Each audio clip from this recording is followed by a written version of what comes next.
Good evening. I like that outfit. Very nice, I like that.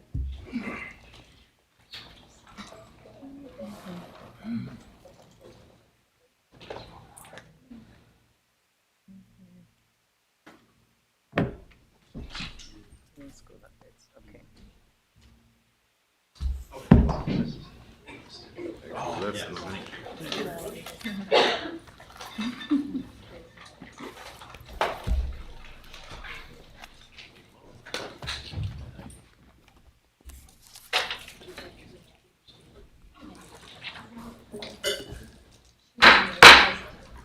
Good evening. It's my pleasure to call the Peoria Public Schools Board of Education meeting for May 24th, 2021 to order. Would you please call the roll? Mrs. Costick? Mr. Claus? Here. Dr. Rankin? Here. Mr. Walther? Here. Mr. Wilson? Here. Mrs. Ross? Here. President Shaw? Here. We have 7 present. Thank you. Would you please join me in the Pledge of Allegiance?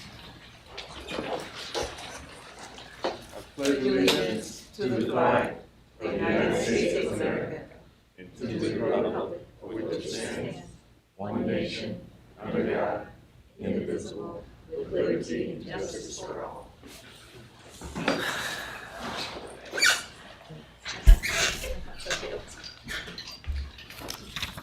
Announcements.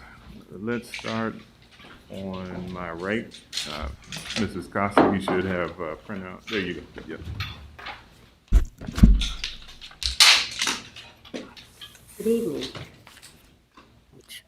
Last day of school, Friday, May 28th is the last day of school and a half day for students. Parents, please remember to encourage your student to read at least 30 minutes every day this summer. Thank you. Thank you, Mrs. Costa. Dr. Rankin? Backpack Peoria. Save the date. Backpack Peoria will be held on Saturday, July 31st at the Dream Center, Peoria. Pick up free school supplies, backpacks, and a meal as you prepare to start a new school year. Watch the district website and social media for details during the summer. I have another one. Make appointments now for school physical and immunizations. Due to COVID-19, Peoria Public Schools will not require first-day compliance for immunizations, physicals, dental, and vision exams, but will follow the state deadline of October 15th, 2021. However, we urge parents to make appointments with their healthcare provider as soon as possible, particularly if your student is entering kindergarten, 2nd grade, 6th grade, 9th grade, or 12th grade. Dr. Rankin, Vice President Wilson. Thank you. Parents of new kindergarten students can take advantage of the Waterford Upstart program, a free program provided by Peoria Public Schools for at-home learning. PPS can provide a computer at no cost. Just 20 minutes a day will help your student be better prepared for kindergarten. Waterford Upstart builds academic skills and routines so your child is ready to be confident and successful at school. On average, graduates enter kindergarten reading at first grade level. To apply, call 1-888-982-9898 or go to waterfordupstart.org/summer. I have one more. 2021 is the 75th anniversary of the Peoria Public Library Summer Reading Program. Sign up at your favorite Peoria Public Library location or sign up online at www.peoriapubliclibrary.beanstack.org or through the Beanstack app. Track your reading each week to win prizes. Find details at peoriapubliclibrary.org or in this week's Remarkable Times. Thank you, Vice President Wilson. Mrs. Ross. Okay. High school job fair.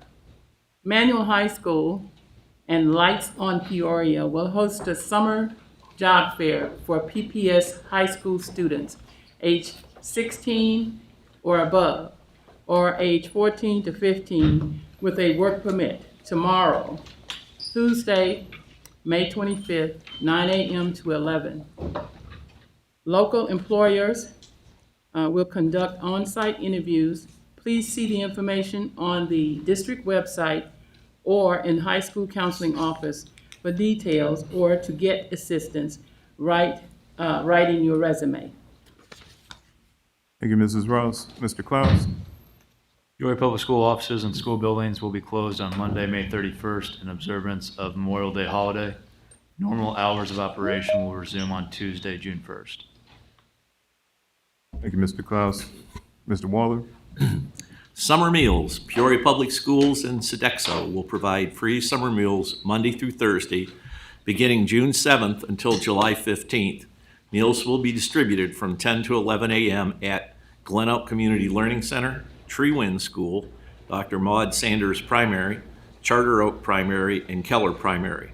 Meals will also be distributed from 11:15 a.m. till 12:15 p.m. at Manual High School, Peoria High School, and Ridgewoods High School. Our community partners will distribute meals from Monday through Thursday, June 7th to August 6th, from 10 a.m. to 11 a.m. at Carver Center, Friendship House, and the Salvation Army.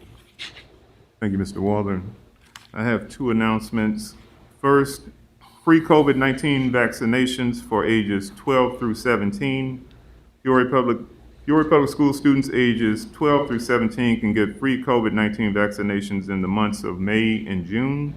Parents must complete the parental consent form found on the district website and turn it into their principal or to the communications department at the administration building. A representative from Unity Point Health will then contact you to arrange an appointment at one of the high schools. If you have any questions, please call 309-672-6744. And also the Glen Oak ribbon cutting. A ribbon cutting event for the new Glen Oak Community Learning Center Marquee, and digital sign will be held at 7:30 a.m. on Wednesday, May 26th. We are excited to see the boost this new sign will provide for our East Bluff neighborhoods. And that concludes announcements. We are ready for student showcase. We have Woodruff Career and Technical Center, Culinary Arts. Mr. Kuhn. Thank you, President Shaw. I have a quick PowerPoint slide I'd like to show. I'd like to categorize this as successes at Woodruff this year. I think we were all faced with a lot of challenges this year, and I want to show you some things that are positive that kind of came out of Woodruff. And then I'll close with talking about our culinary students. So if we want to go to our next slide, Disciple. I presented this slide to you a year ago, and basically I talked about the programs that we currently offered for the 2021 school year.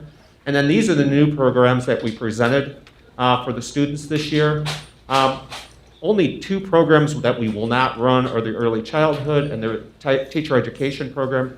We've actually gone through these and actually started creating videos and started putting those on our websites. And I'll show you some of the videos at the end that we created. This will give you an idea on kind of where Woodruff is growing. Woodruff is going into programs that really lead students into internships and into jobs. And some of the data that'll come after this will kind of complement that work. Next slide, please. So currently, based on our website, all of our current programs have a video, they have a flyer, there's a course syllabus, and then we actually have pictures that are our students actually in the classrooms. Next slide, please.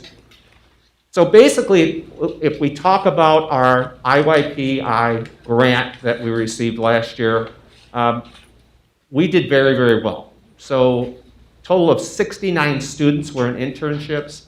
And when we talk about the job shadowing of the 23 students, those are actually cosmetology and barbering students that did not get paid, but they did that as part of their hours for cosmetology. So I don't want to lose sight of those students because they did take part in an activity. They have to do 150 hours, but that is a non-paid position. Next slide. So over the summer, part of this grant is we're going to service 71 students. And so far, we've already identified 59 students.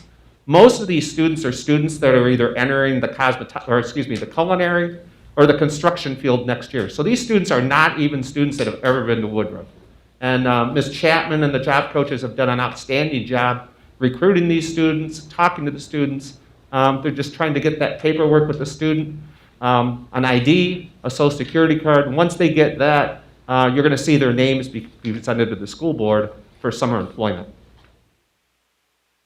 So if we look at our employers, and this is kind of a breakdown per sector, and you can see that even after the pandemic, we had a lot of support from our area employers. And I can't say that enough, that our employers in this area, some said, hey, we can't take your students this year, but we still had a fair amount of employers that were willing to take students. And I thought that was a great tribute to the coaches and Ms. Chapman, who's here with me, that even after all this, we were still successful.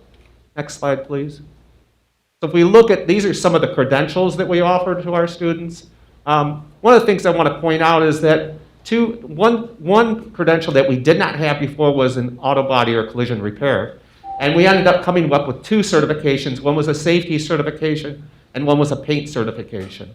The Carpenters Union, they give us a certification for students that they receive a C or better, and that actually counts towards their credential if they want to go right into being part of the Carpenters Union.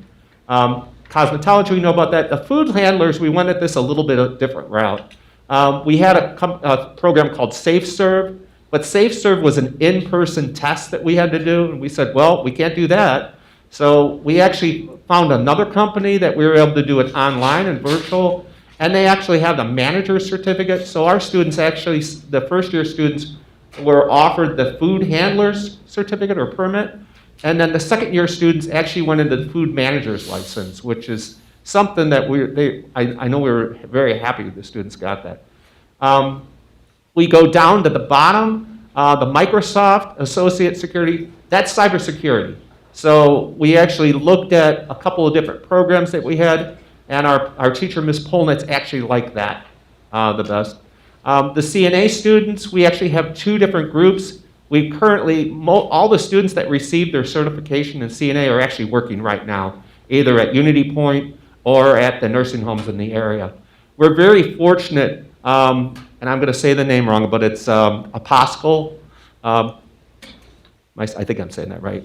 Actually, we had internships for those students, and we actually went to them and said, hey, we really are looking for a place for a clinical site because ICC is having a problem with a clinical site. And this employer basically came to us and said, we'll partner with you for next year and the year after that. And what was nice about them, even our students, the 6 students that are doing clinicals right now, they've actually told those students, if you want employment here, after you're done, you're willing to have it. So I have to highlight that because that's just something that, again, just by our teachers and going out and really knocking on doors, that just came about. I mean, that was fantastic. Next slide, please. So credentials, and this was as of today, Ms. Chapman went around to the teachers and say, hey, where are we at right now? So we came up with 457 credentials that our students have earned this year.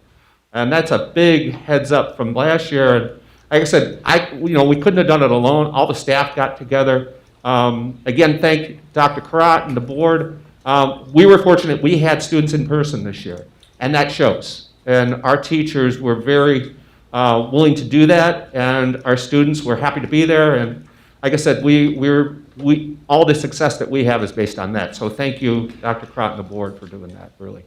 I want to highlight a couple of our videos that we have coming out. So we have 9 programs that we offered this year, but we want to come up with videos for our students to recruit. So one of the programs that we're still waiting back here from the state is approval for our nail tech license.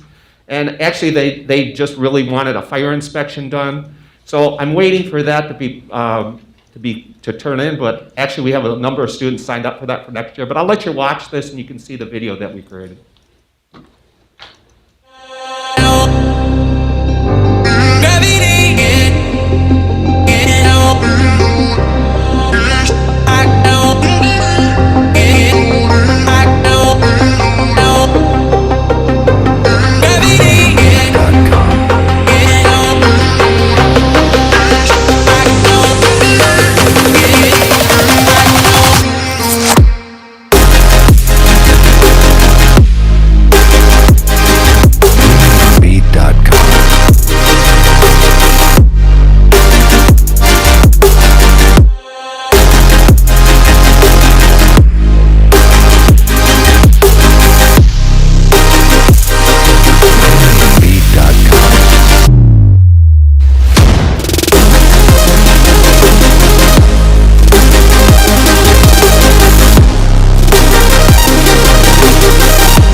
quick 2-minute videos that students can see on our website. And Ms. Seipel, can you show the next one?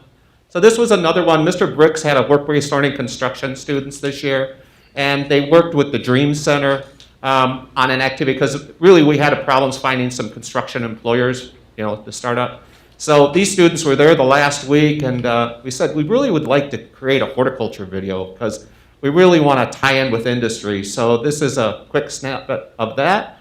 But you'll actually see some of the grounds they were able to rework in front of Woodruff's front door for the Commons. So if you're ever over that way, you can see this for the future.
Say we were actually happy about the rain the last few days after they did that.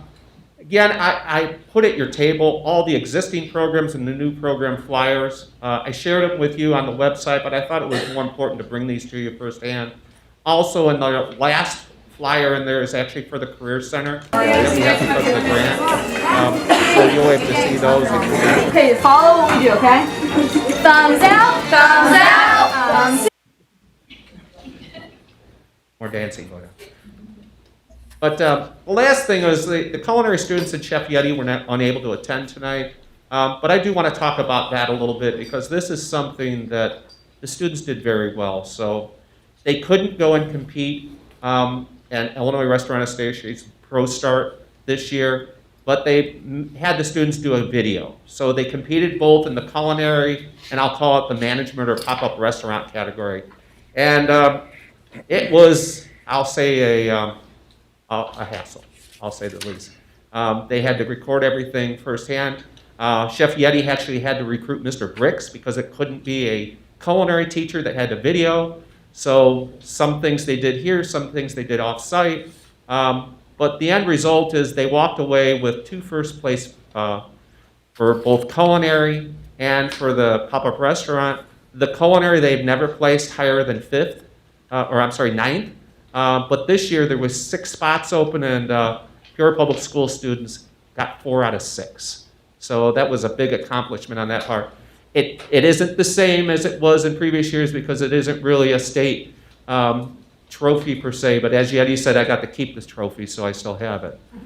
She was trying to convince me to go up to the guy up to Page County and take his back, but they wouldn't allow that.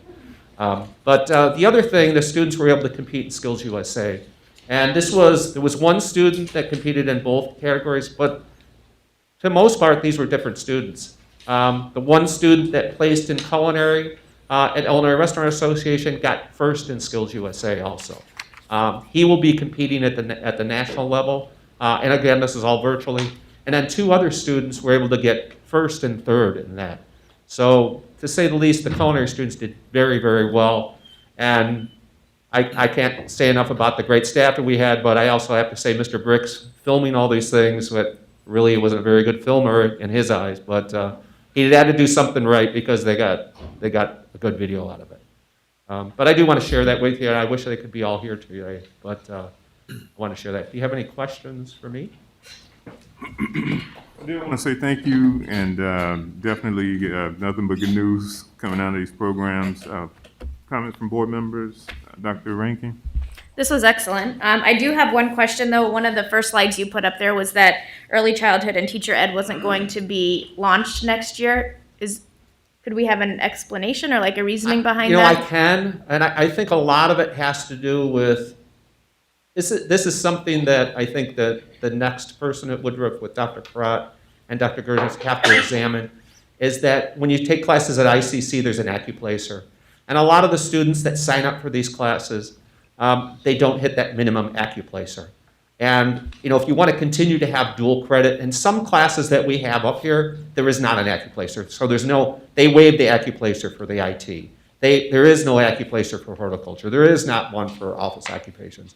But there is for child development and teacher pathway. I think we have to re-examine that and figure out possibly another partner to go with.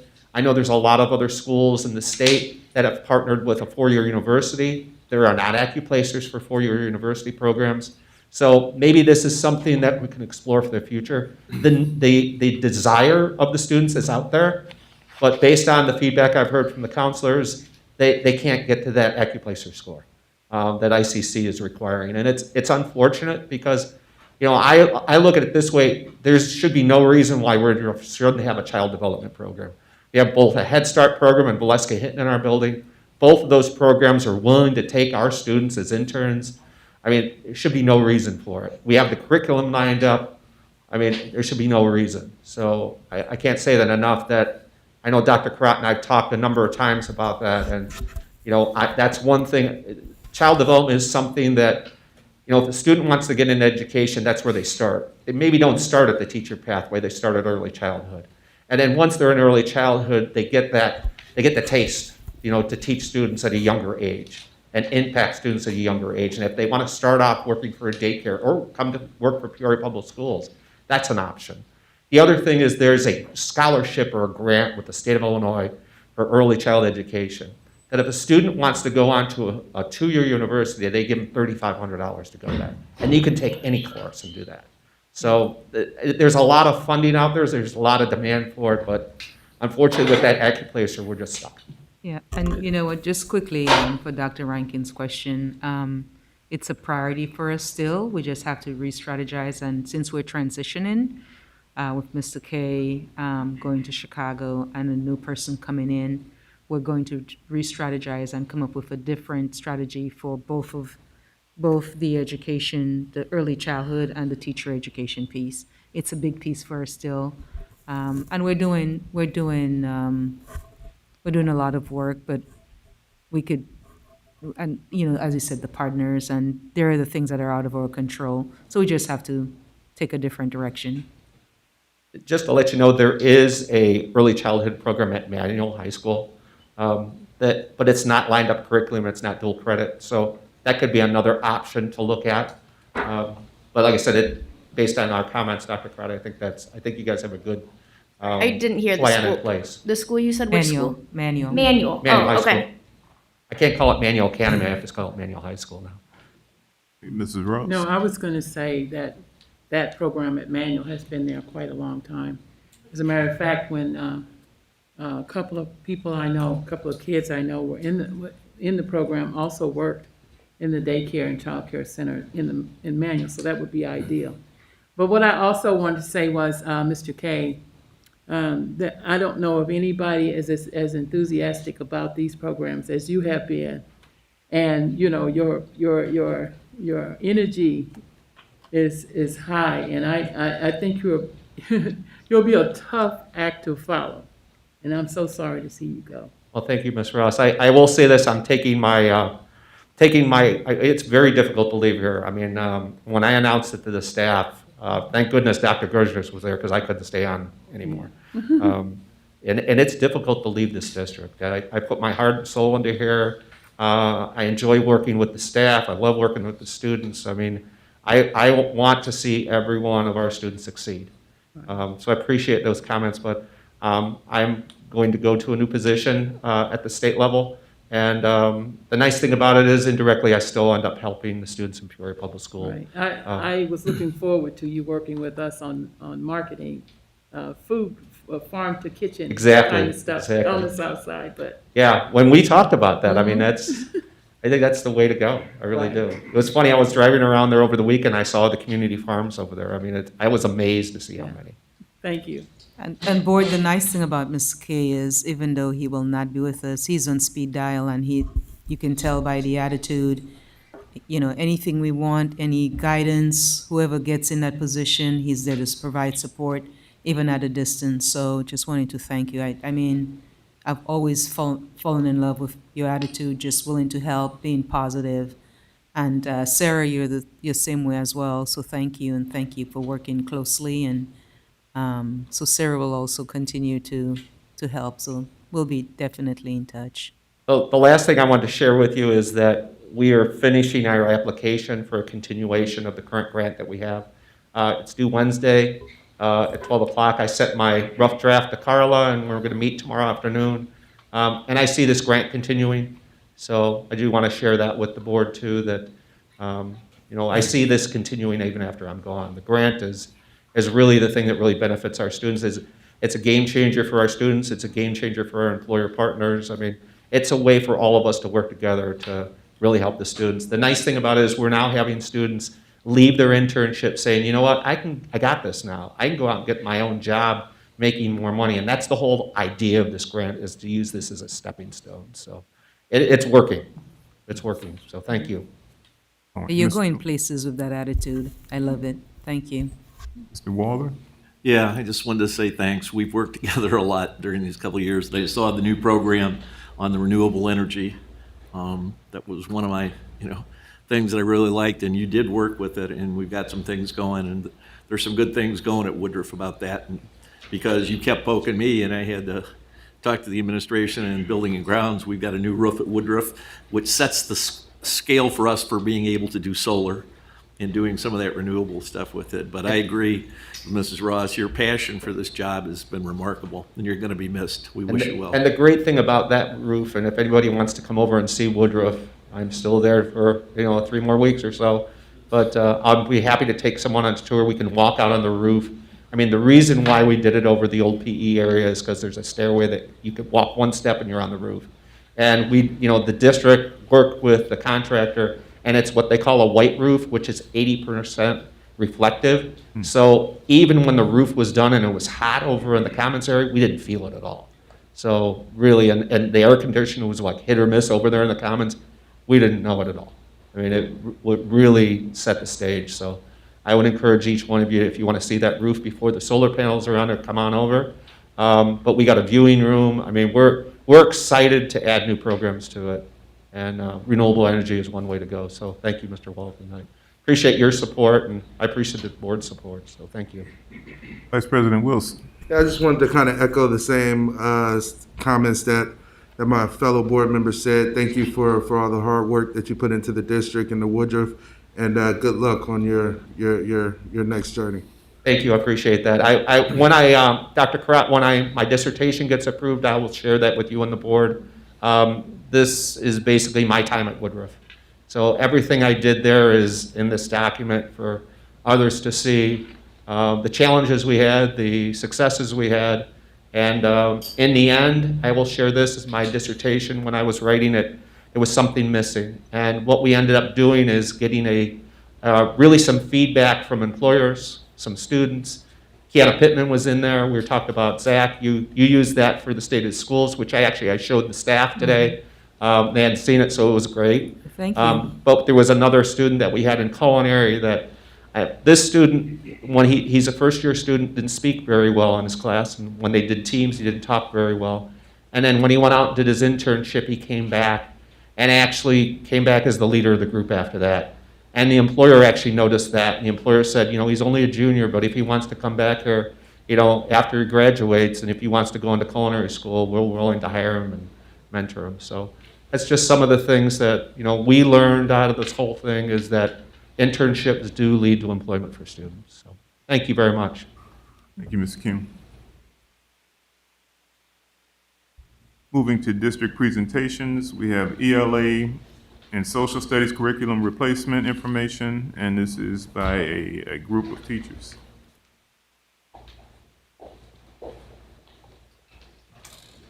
Good evening, President Shaw, Vice President Wilson, and Board of Education, and Dr. Karat.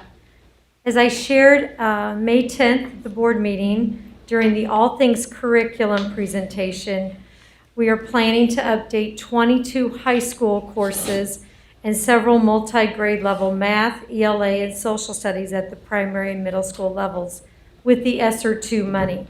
Over $7 million was targeted for a much overdue curriculum and resource revision. Many of our resources are outdated, unavailable, out of print, making it difficult to provide access for all students and staff. At the last meeting, you heard from Tracy Donath about the year-long study for 5-8 math textbook adoption. Tonight, we bring forward textbook replacement requests from high school and middle school curriculum committees that were led by Lisa Gifford this spring. Although the presentations this evening do not have PowerPoints, they have teacher voice and from members of the committees that completed the work. So you'll hear a brief synopsis of the work completed and reasons for the recommendation brought forward this evening that is in the action item section. So I'd like to start with Sean McGinnis, Social Studies Chair at Peoria High School, to share a little bit about American history and U.S. government.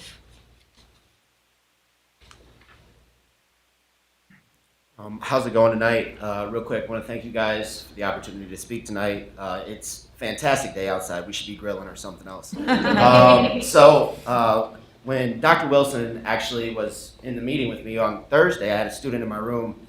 I turned around, I asked real fast, I said, "Hey, tell me about the textbooks for history." The student said, and I quote, "They're mutilated, outdated, and they have a ton of graffiti in them." So this experience of 2020, 2021, this school year has been challenging. One of the biggest things we had to overcome was the actual access to resources. And I think everybody was scrambling at the beginning of the year, but we kind of got our groove with technology and everything like that. So our students got better at technology, the teachers got better at technology. So with these HMH resources, we can actually use technology better in the classroom. The students can access it online, they can highlight, they can make their own notebook online, they can go back to it later and look at it as one document for themselves. They can work with the worksheets online as well. So also, why is it important for American history and American government? 2020 and early into 2021, I have our kids' attention almost all the time when it comes to talking about American history. So our kids are interested in it, and the time is right now to update our resources. Our teachers are able to do it, so the time is now. Thank you, guys.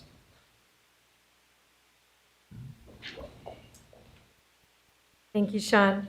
Next, I'd like to introduce Ruth Clore, English Chair at Manual High School, and she'll share about the English 1, 2, 3, 4 replacements for students in grade 9 through 12. That's a lot. Keep that in mind when you see the budget number. That's a lot. It's all 4 grades. But like Sean said, at the beginning of this year when we were trying to scramble to get everything together for online, one of the things that we discovered was that our current HMH collections for 9th through 12th grade, they were also scrambling. And they scrambled way faster and a lot more beyond what we could do, to the point that they are not really supporting any longer electronically the system that we have right now. What we've been using right now, there was electronic access. Our students could get to books online, but we could not interface together between teachers and students. The new system does. We can see what they're doing in their book, and they can do things in their electronic book. Currently, they can't highlight, they can't annotate, and it's a long, tedious process for me to see what they've put in a notebook, as I have to go through every student in my classroom. It's not divided by hour. So to find their notebooks, I have to go through every student of all my hours together. The new one will be much more easy for me to interface with my students online. They have more access to be able to do things with it online, which sort of eliminates, all the graffiti in the books, the answers that are already written in the books for kids from year to year, that kind of thing. And as well, with the CBE that we are working on in 9th grade. This new upgrade to HMH called Into Literature for English has a built-in monitoring, progress monitoring piece. So that teachers, it's designed to give a brief part of the class assessment, so it's not like this extra thing where, the kids are well aware that they're being assessed for something. It's part of the routine curriculum that 3 times a year they're assessed on things like their Lexile and comprehension and that, so that it just lays everything out nice and easily for that CBE piece for the 9th going into 10th grade teachers and the rest of us as it comes up. So it is a big piece, but I do see it as being really a good time for us as our students have become better at using the internet and the books online, and now we could offer them real useful online items with it. So thank you.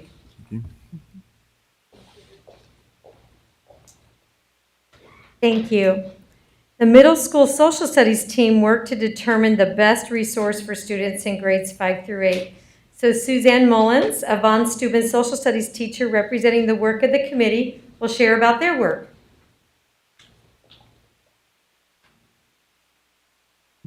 Good evening. So I am representing our Social Studies Committee. We reviewed material from Discovery Education and HMH, and the committee had certain criteria that we were looking for while reviewing that material. So these included a textbook and an online component. I think there's no question that an online component is essential. But for middle school, a textbook is essential too. Our middle schoolers just learn better when they have a textbook in hand. So Discovery Education did not offer a textbook, and HMH does. Not only do they offer a textbook, but their online platform is interactive. So it's not just you get on there and then you look at it and then that's it. It's actually interactive. And like Sean was saying, they can create their own notes, they can highlight, they can go back, they can do all of that. The next, and these are in no particular order after this. Geography. It's very difficult for kids to understand history when they don't know anything about where it took place. And we really don't have maps in the classroom other than like pulling it up on Google Maps. But HMH offers interactive maps that teachers can add to their lesson plans, which will definitely help kids learn. Diversity. So Discovery Education didn't really have a whole lot of diversity. There was a lot of supplemental material that we would have had to add. So HMH offered more embedded diversity in their curriculum. And we do have the BH 365 coming, but for middle school, that's a few years out still. So we really needed something with diversity to fulfill our state requirements, and HMH offered that, and Discovery Education didn't. Standards. So HMH aligns each teacher's personalized lessons to state standards, and when teachers complete their lessons, the platform allows teachers to save and print their lessons for that particular modular unit, and that includes the standards. Primary sources. HMH includes primary source document-based investigations. So these investigations will add more rigor and require students to compare and contrast multiple perspectives throughout history to get more of a deeper understanding. And differentiation. DE did offer some differentiation, but HMH's was better by far.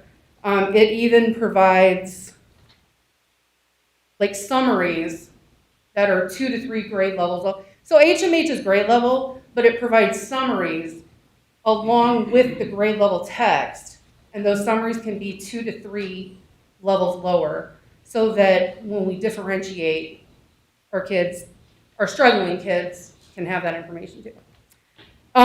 There were also a lot of different features that we liked as teachers, and it was a unanimous vote for the committee for HMH.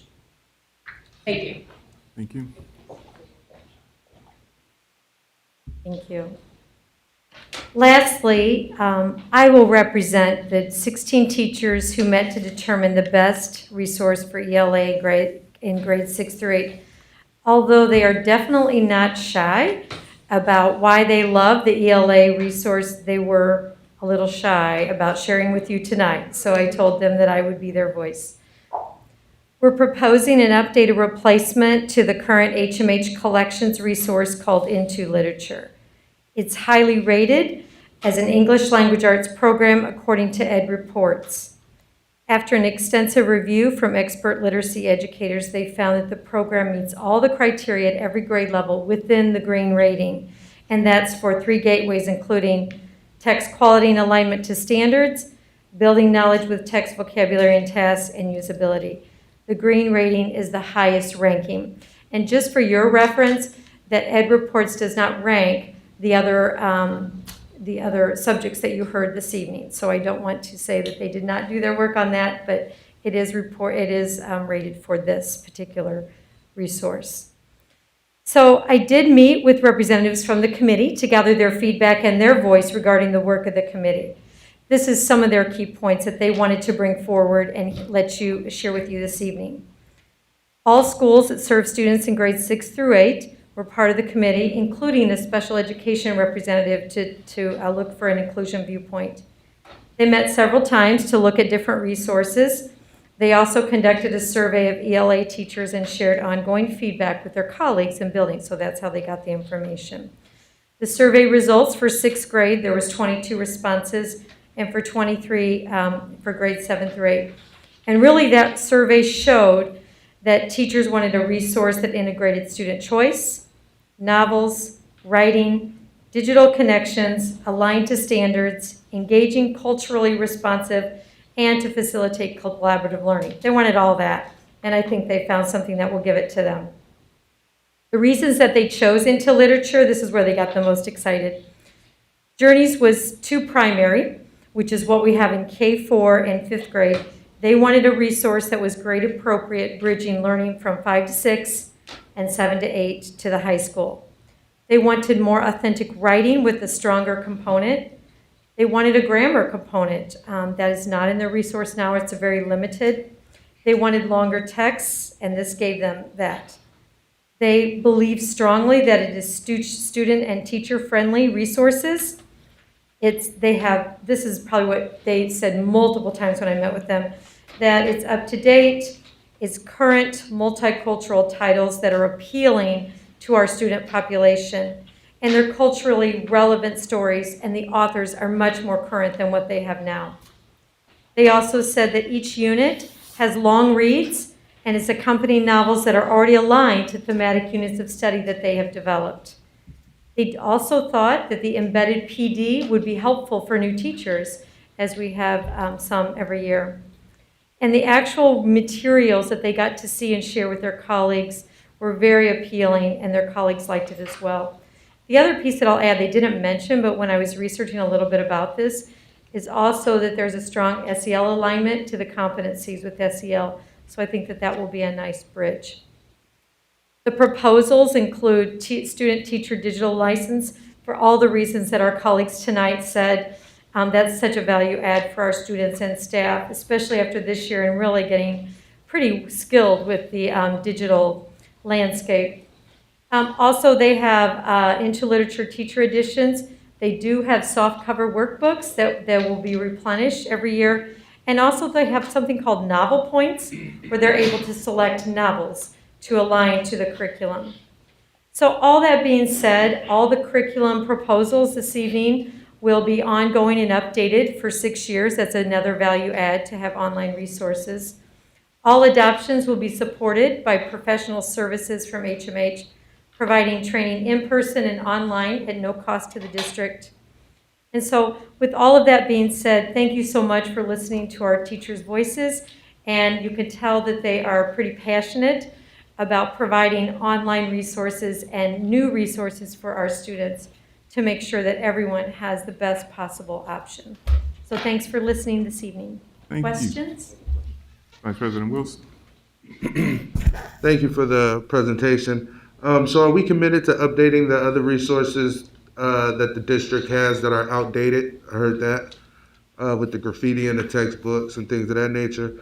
And what other areas that weren't presented today needs that updating?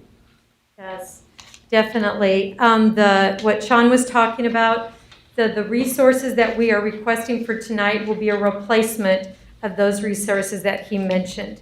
And like I said, there were 22, and I can revisit the list and send that to you.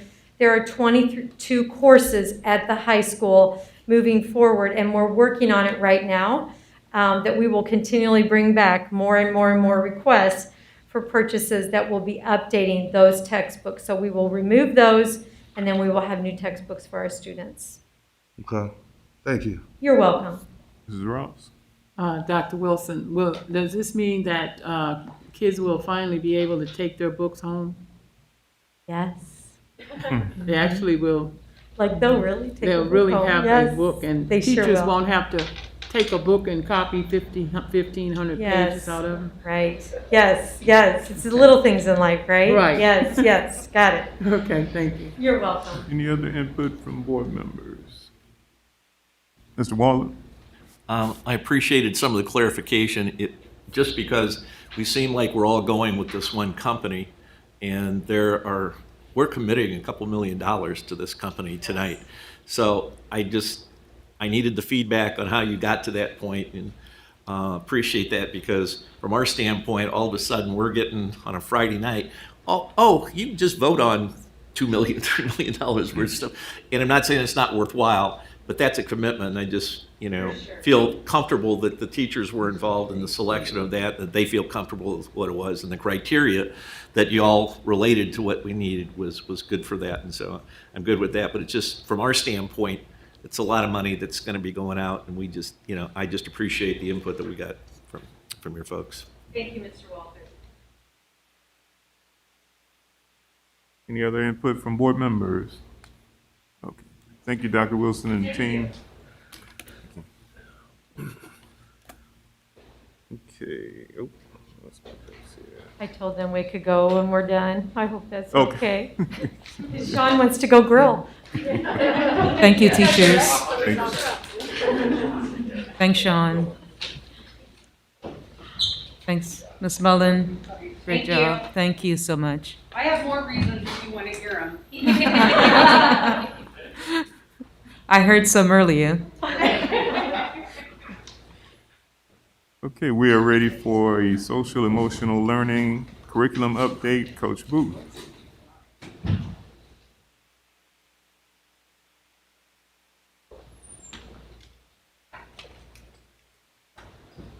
Good evening, President Shaw, Dr. Crott, members of the board.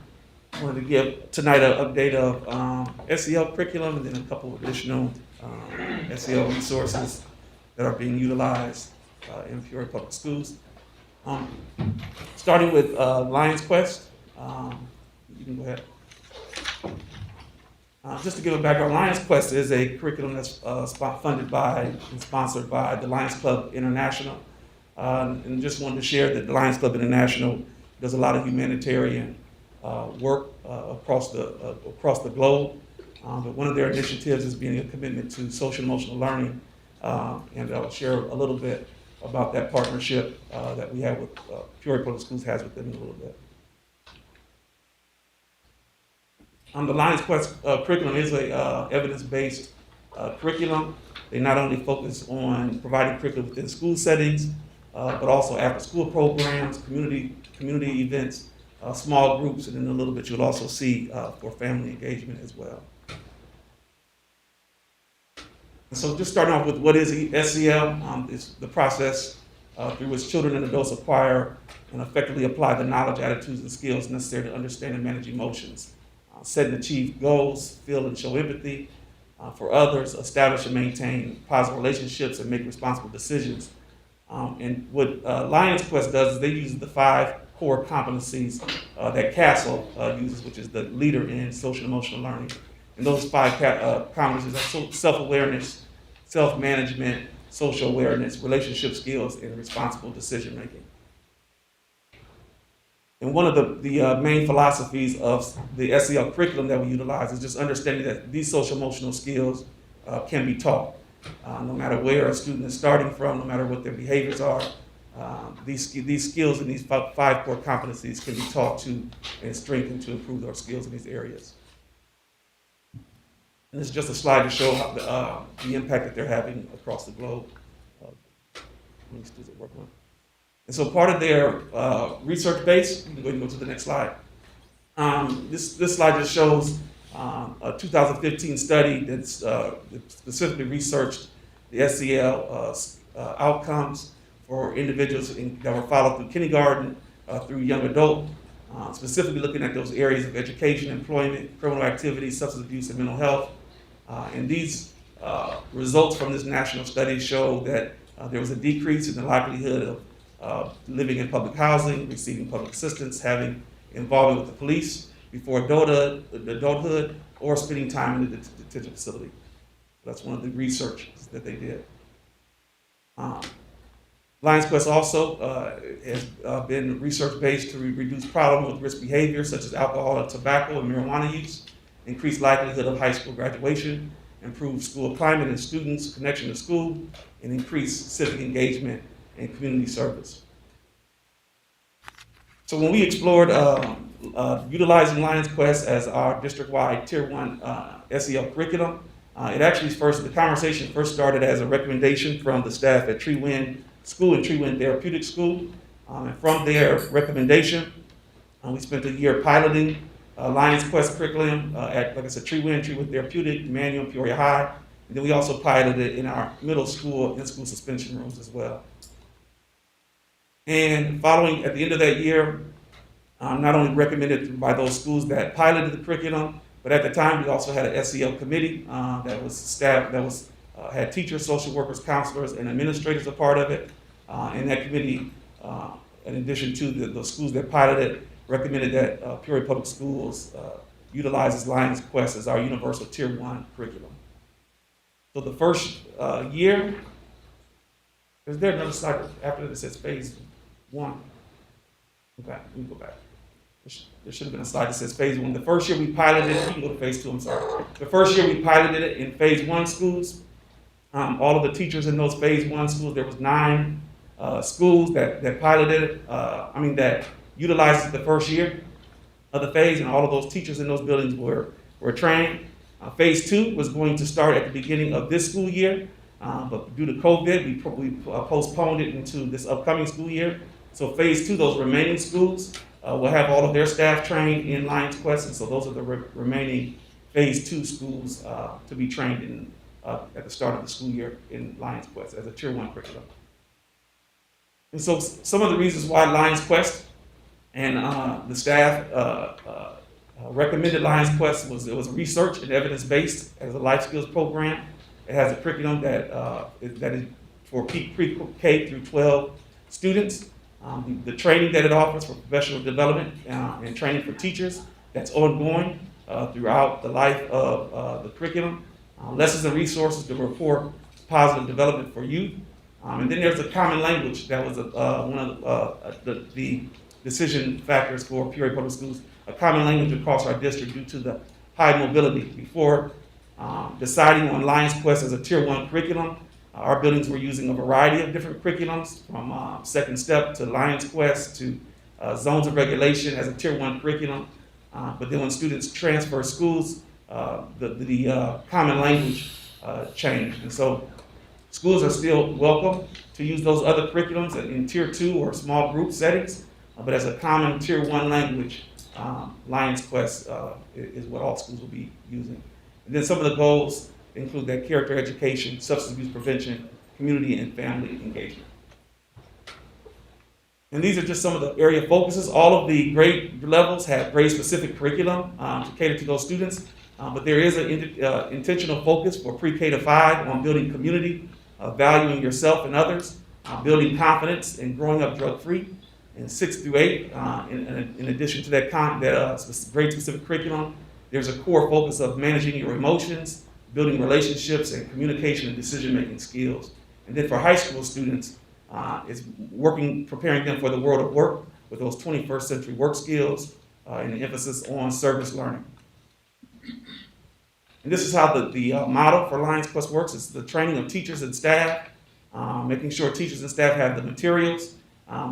Initially, when we trained our phase 1 staff, they received kits. They had kits that they use. All of that post-COVID will be now all virtual and electronic. All of the materials that the staff will need. And then the program is implemented in schools, within our schools, and progress monitored and tracked. So we're going to repeat that process again this upcoming school year for phase 2. And then not only is the curriculum to be utilized in the classroom, but it also can be utilized at home with family, and then also parent meetings, service learning projects. Lions Quest can be used to do those things as well. And then one of the things I'd like to highlight through this partnership with the Lions Club International is the Lions Club has granted Peoria Public Schools the last couple years that we've been purchasing the curriculum 50% in grant funds off the total cost to support teacher trainings, curriculum, and student journals that are utilized. So I'll pause there as it relates to Lions Quest, because one of the things I want to just show you is a tool. If you can scroll down just a little bit before we, yeah, and that's where you put. But I also want to show you a tool that is offered by Panorama that our staff, our teachers and staff have access to as it relates to implementing interventions, different resources they can utilize just at their fingertips. So, yeah, go ahead. It's only a 2-minute video. At Panorama, we know that measuring social-emotional learning is just the first step. The key to making SEL work is moving from awareness to action. Students and teachers need to know that their voices are changing mindsets and impacting practices. That's why we created Playbook, an online professional learning library of research-backed and evidence-based SEL interventions for kindergarten through high school.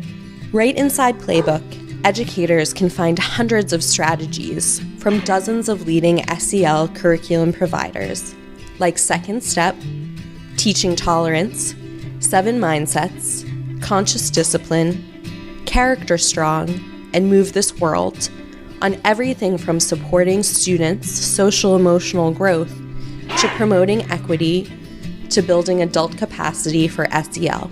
Every strategy on Playbook maps directly to a topic on Panorama's surveys, so educators can move directly from reviewing Panorama data into taking action.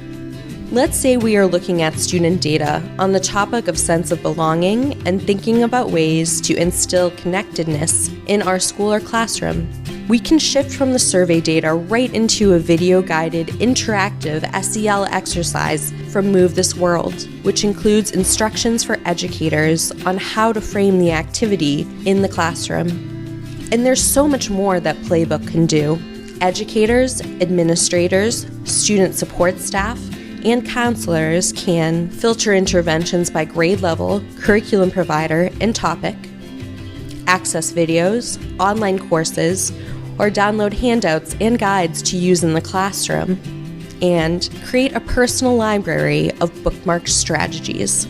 With resources for both in-person or virtual delivery, Playbook is the best way to embed data-driven social-emotional learning strategies into the fabric of your school community.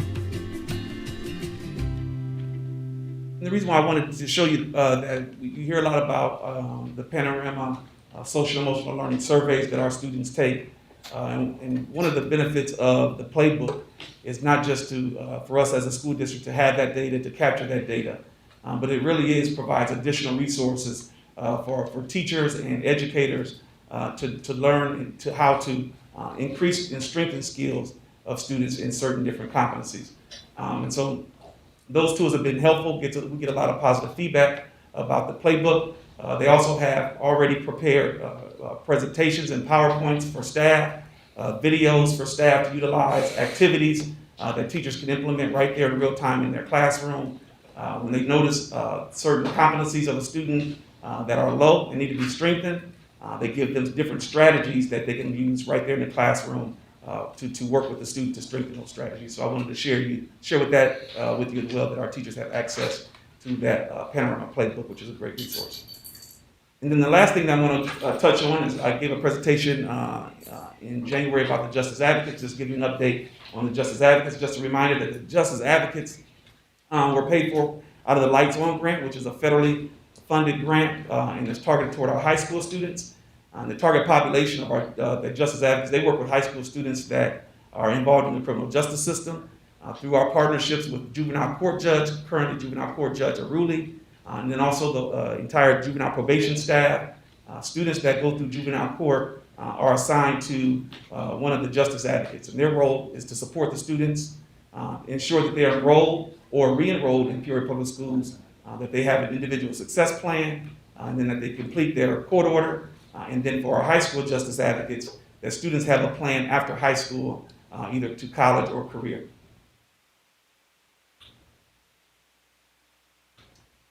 Mrs. Marbley is one of our high school Justice Advocates. Mr. Dale Ross, he replaced Mr. Kramer after Mr. Kramer took another position. But this is our total caseload, that they have 114 students that have been referred to them through juvenile courts. These are just the high school students. And you'll see a large portion, our largest population, are ninth grade students that have gone through juvenile court at the high school level this year. And there's 31 females currently on those caseloads and 83 males. All of our, in addition to splitting the caseload by alphabet for the two Justice Advocates, Mrs. Marbley works with also all the females. And this is a breakdown of race. 108 are black, 3 Hispanic, and 3 are white that are through the criminal justice system this year at the high school level. And this is before working with the Justice Advocates. 82 of those 114 students were already enrolled in school within Peoria Public Schools, but 32 of the students of the 114 were not enrolled. And so the first priority was to get those 32 students back enrolled in school, in which the high majority, and I'll have the numbers in a couple slides, are still enrolled. And the majority of these students, the 32 that were not enrolled at our Knoxville Center for Success. Pre-Justice Advocates, 39 of those students, of those 114 students were on track, which is 34%, and 75 of those students, of those 114 students, were not on track as it relates to graduating on time. And after 1 year working with the Justice Advocates, at the end of the school year, 50 of those students are now on track, and 64 are not on track, but that's been an increase of 10% of our students that are now on track with the working with the Justice Advocates. In the class of 2021, there were 14 total seniors, and 7 of them graduated in May. 4 will graduate before December. That actually could say before July 1.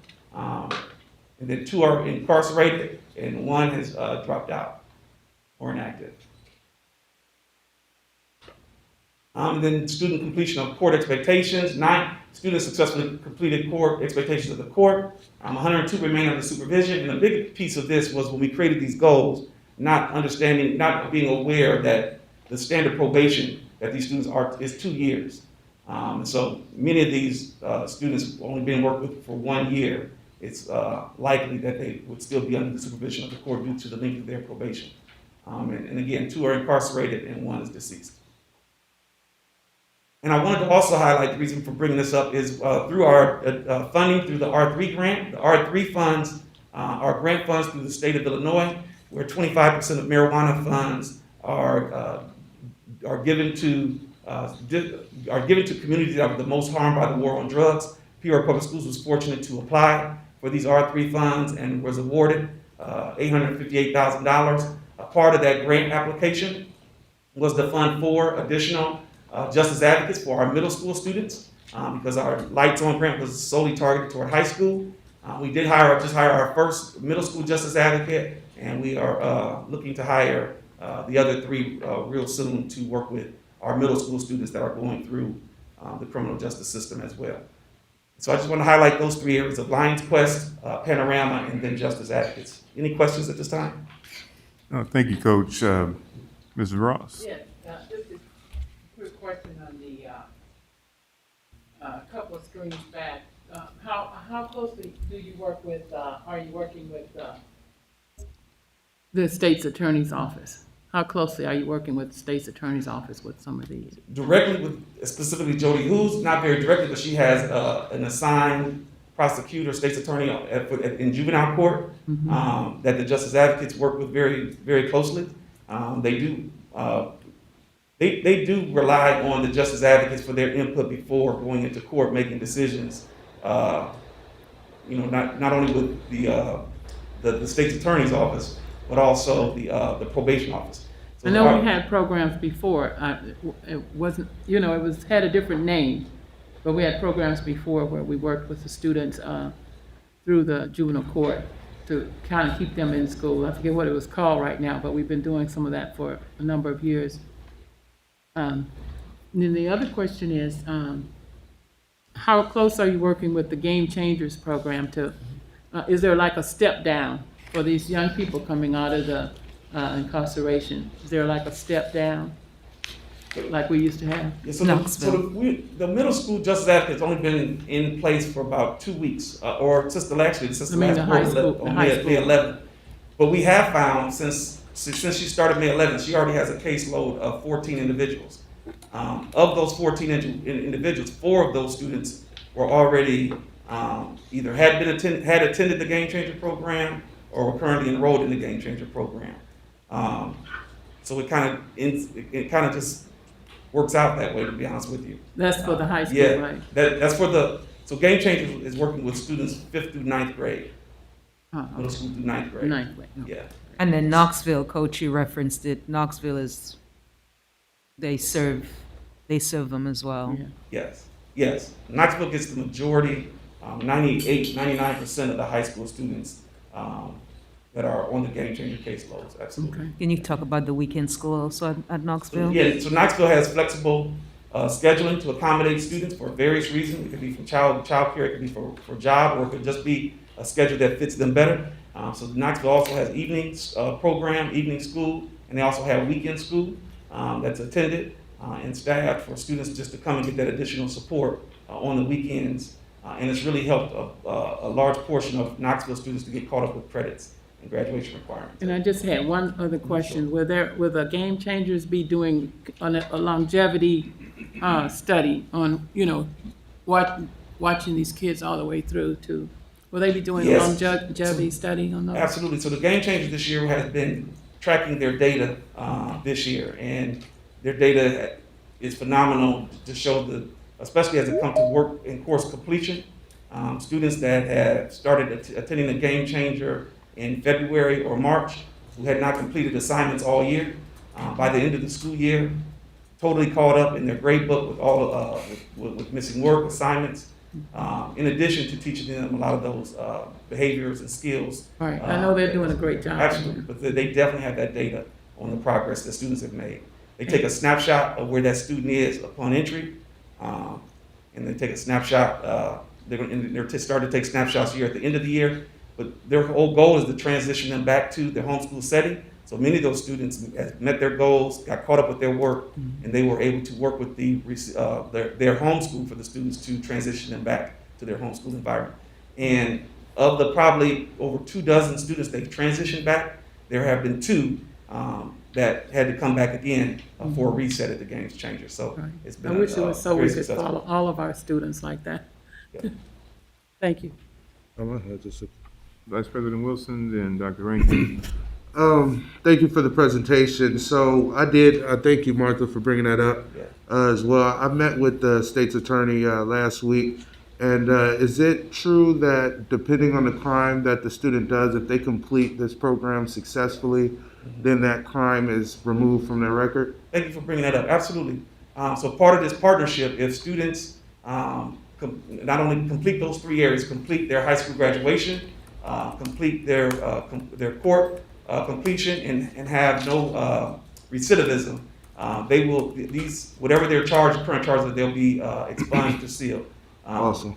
From their record. Absolutely. So thank you for bringing that up. And just to throw it out there, she is, definitely wanting to have some type of partnership between, PPS and that state's attorney's department. So just to throw that out there, it's something that I've been looking into. So just FYI. I appreciate that. And one last thing I'll share just with it, along the lines of the partnership, the chief judge for Peoria County is Judge Gorman, who has been excited about the data. And myself and the Justice Advocates will be preparing a presentation for her because she wants to make sure this work in juvenile court continues.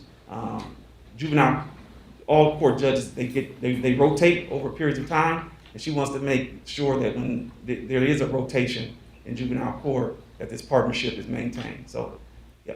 Thank you. They've been very receptive. Thank you. All right. Dr. Rankin.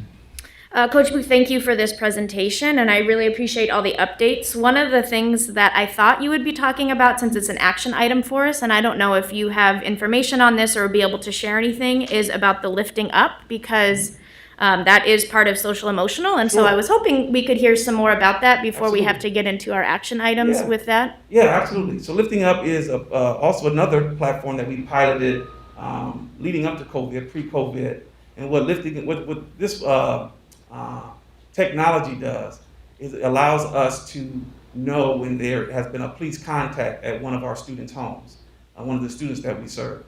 And so through this pilot, we've narrowed down what type of information we want, because as you can imagine, we could get a lot of different information, but we narrowed it down to violent offenses, abuse, neglect, of course, all of those aggressive actions, things like that. And so what happens is when there's a police contact at a student's home, select individuals will get an alert of just the student's ID number, the type of interaction that was at the home. And so what we're going to do is train our support staff, whether it's counselors, social workers in our buildings, on how to handle that information. Because it's our goal that that information just becomes one additional piece of data to make connections with those students, to monitor, to flag those students, and to monitor their progress. And of course, if those students disclose any of those things that may have taken place at the house, then they can also proceed with that topic, with that being a topic of conversation for counseling and therapeutic supports. But it's just another piece of data for us to understand what goes on after they leave school hours. And so, like, the Peoria Police Department is linked, like, somehow it's linked together? Yeah, the Sheriff's County, Peoria Police Departments, and the Sheriff's Office is linked to our system, where it can flag our addresses, and which is all public information in our student IDs, and it will send us alerts, absolutely. And so then with that, this is going to show my ignorance, but what is the difference between the Lifting Up and the Crisis Go app that we have? So Crisis O does not communicate with real time. And there's no option to have that communication in real time with Crisis Go? No, that was personalized for us, and they spent, 4 years on it? Yeah. We'll have to share that with you. It's powerful, and you get a list of the schools, and you can see the schools that are, the schools with children that are heavily traumatized, and it breaks it down by incidents and number of children, and it's right. I guess my just concern is that we have now 2 apps, right? At least 2 apps, if not more, that people are getting information from, and I'm wondering if maybe not totally this year, different. if they're different. it's just totally different. 2 different types of information. Yes. The Crisis Gotcha. Go is where our students and families can input information for us to receive. This information is coming straight from police calls and Yes. emergencies that our Yes. families are involved in Right. that we would not know. Unless we had this Absolutely. app. We Right. wouldn't know that a student is showing up and this took place in the home the night before. Gotcha. Yeah. Yeah. Other questions, feedback from board members? We'll make sure the board gets a presentation on that once it will be powerful for the board to see. We actually have some, but that was not part of the presentation. We do have that data from Katie. Through our pilot. Yeah, and it's, yeah. I just have one more question. So with the Lifting Up, I'm assuming that our Family Core and Children's Home counselors or whoever we, partner with them, that they'll have access to it also, right? Anybody who has. That's a real possibility. And it's going to be school based. Who gets that access? But in our schools where those are the primary SEL supports, absolutely. They'll have that. We have some schools that have a wider number of individuals supporting students. But that decision at the building level of who gets those alerts and who gets trained in that would be by building. But it definitely could be our family core, it could be our counselors, our social workers, our children's home therapists. All of those are likely to receive those alerts for sure. Yeah, Coach Katie is on. Can you call her in, pipe her in, please? Katie, are you online?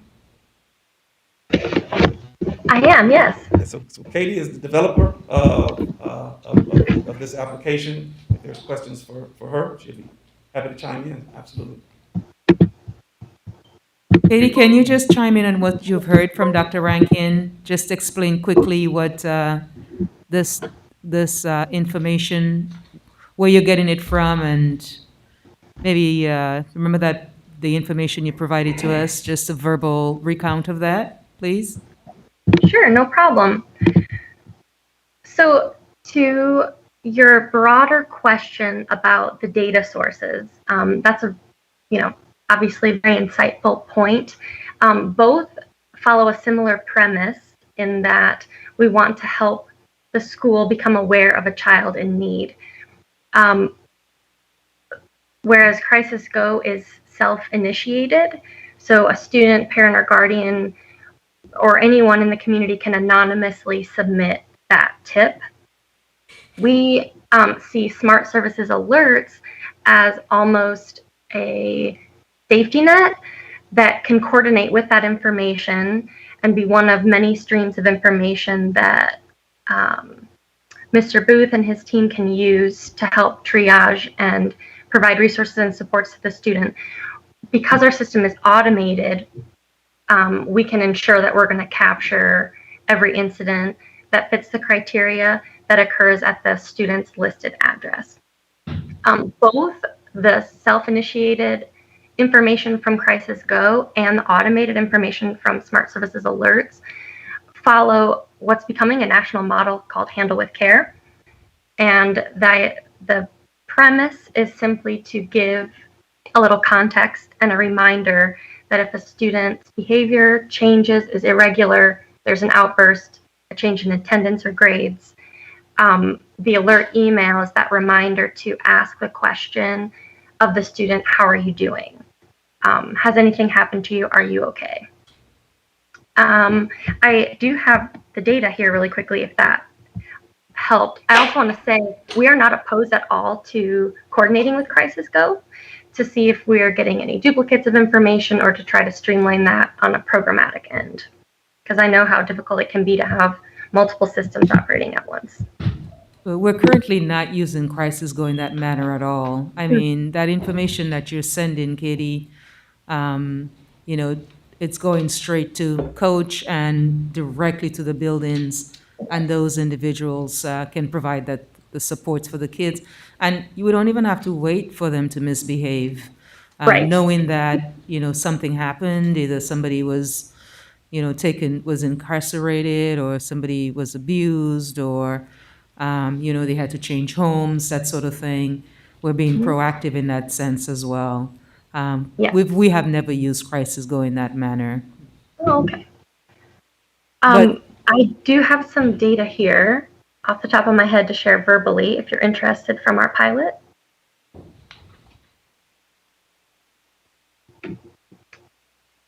So we ran the pilot from August of 2019 through May of 2020.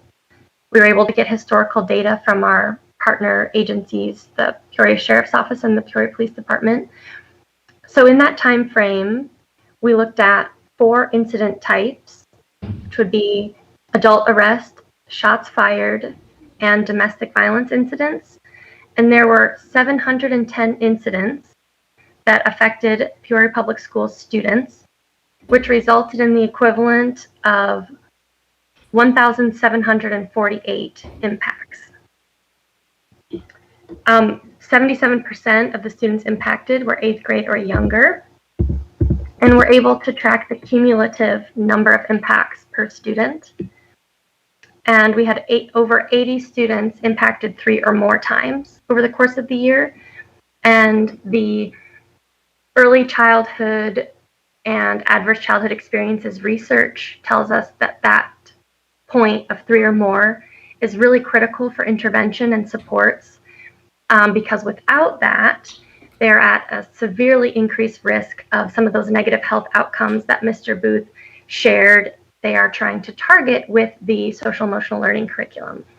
So his team sort of has that broader classroom-based and school-based resources available, and this tool just helps ensure that those resources can be really targeted if needed.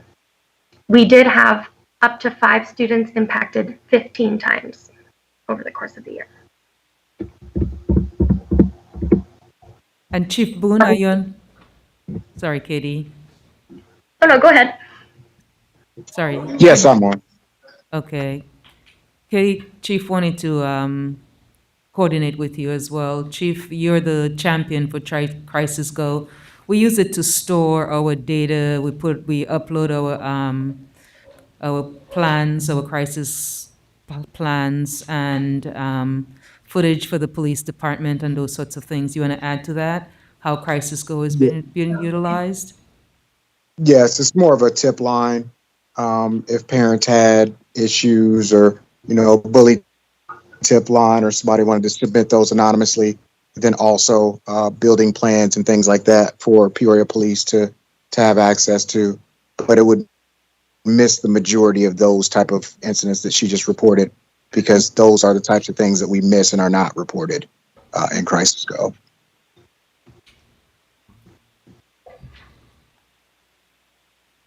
Thank you for that education for me as well.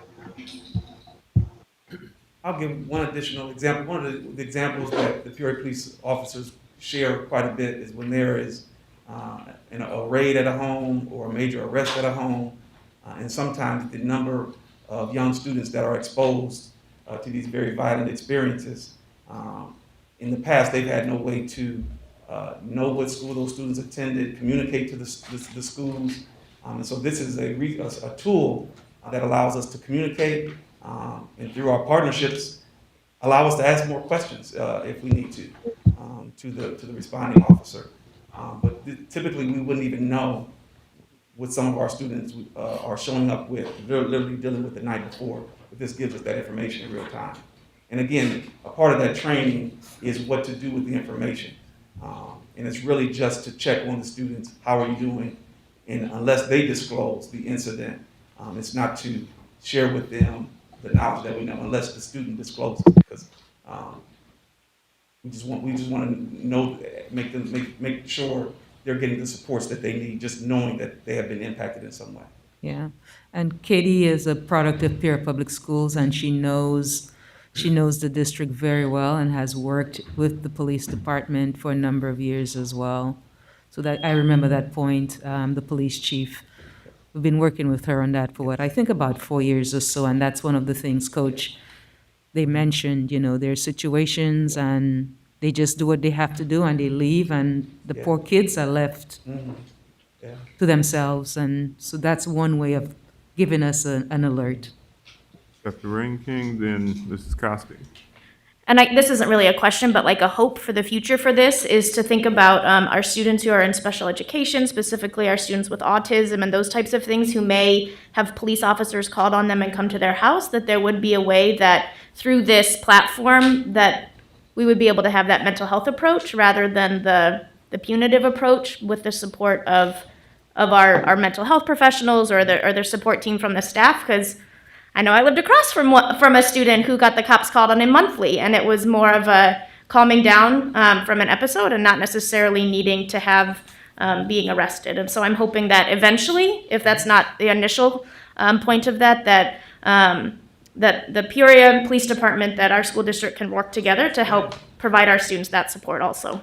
Yeah, it's for everybody. Yeah. It's for everybody in the system, right? Yes, for everyone in the system, but just as much as it communicates to us, I think that would be a good next step for us to communicate with them when they're responding to the home of someone with a disability or autistic, just so they're aware on who they're dealing with. That is a conversation to have, a two-way communication for those type of situations. Mrs. Costick? My question is, I'm hearing a lot, we're talking about the police being called to a home. So it's more of a program that is designed for anything that happens in that household?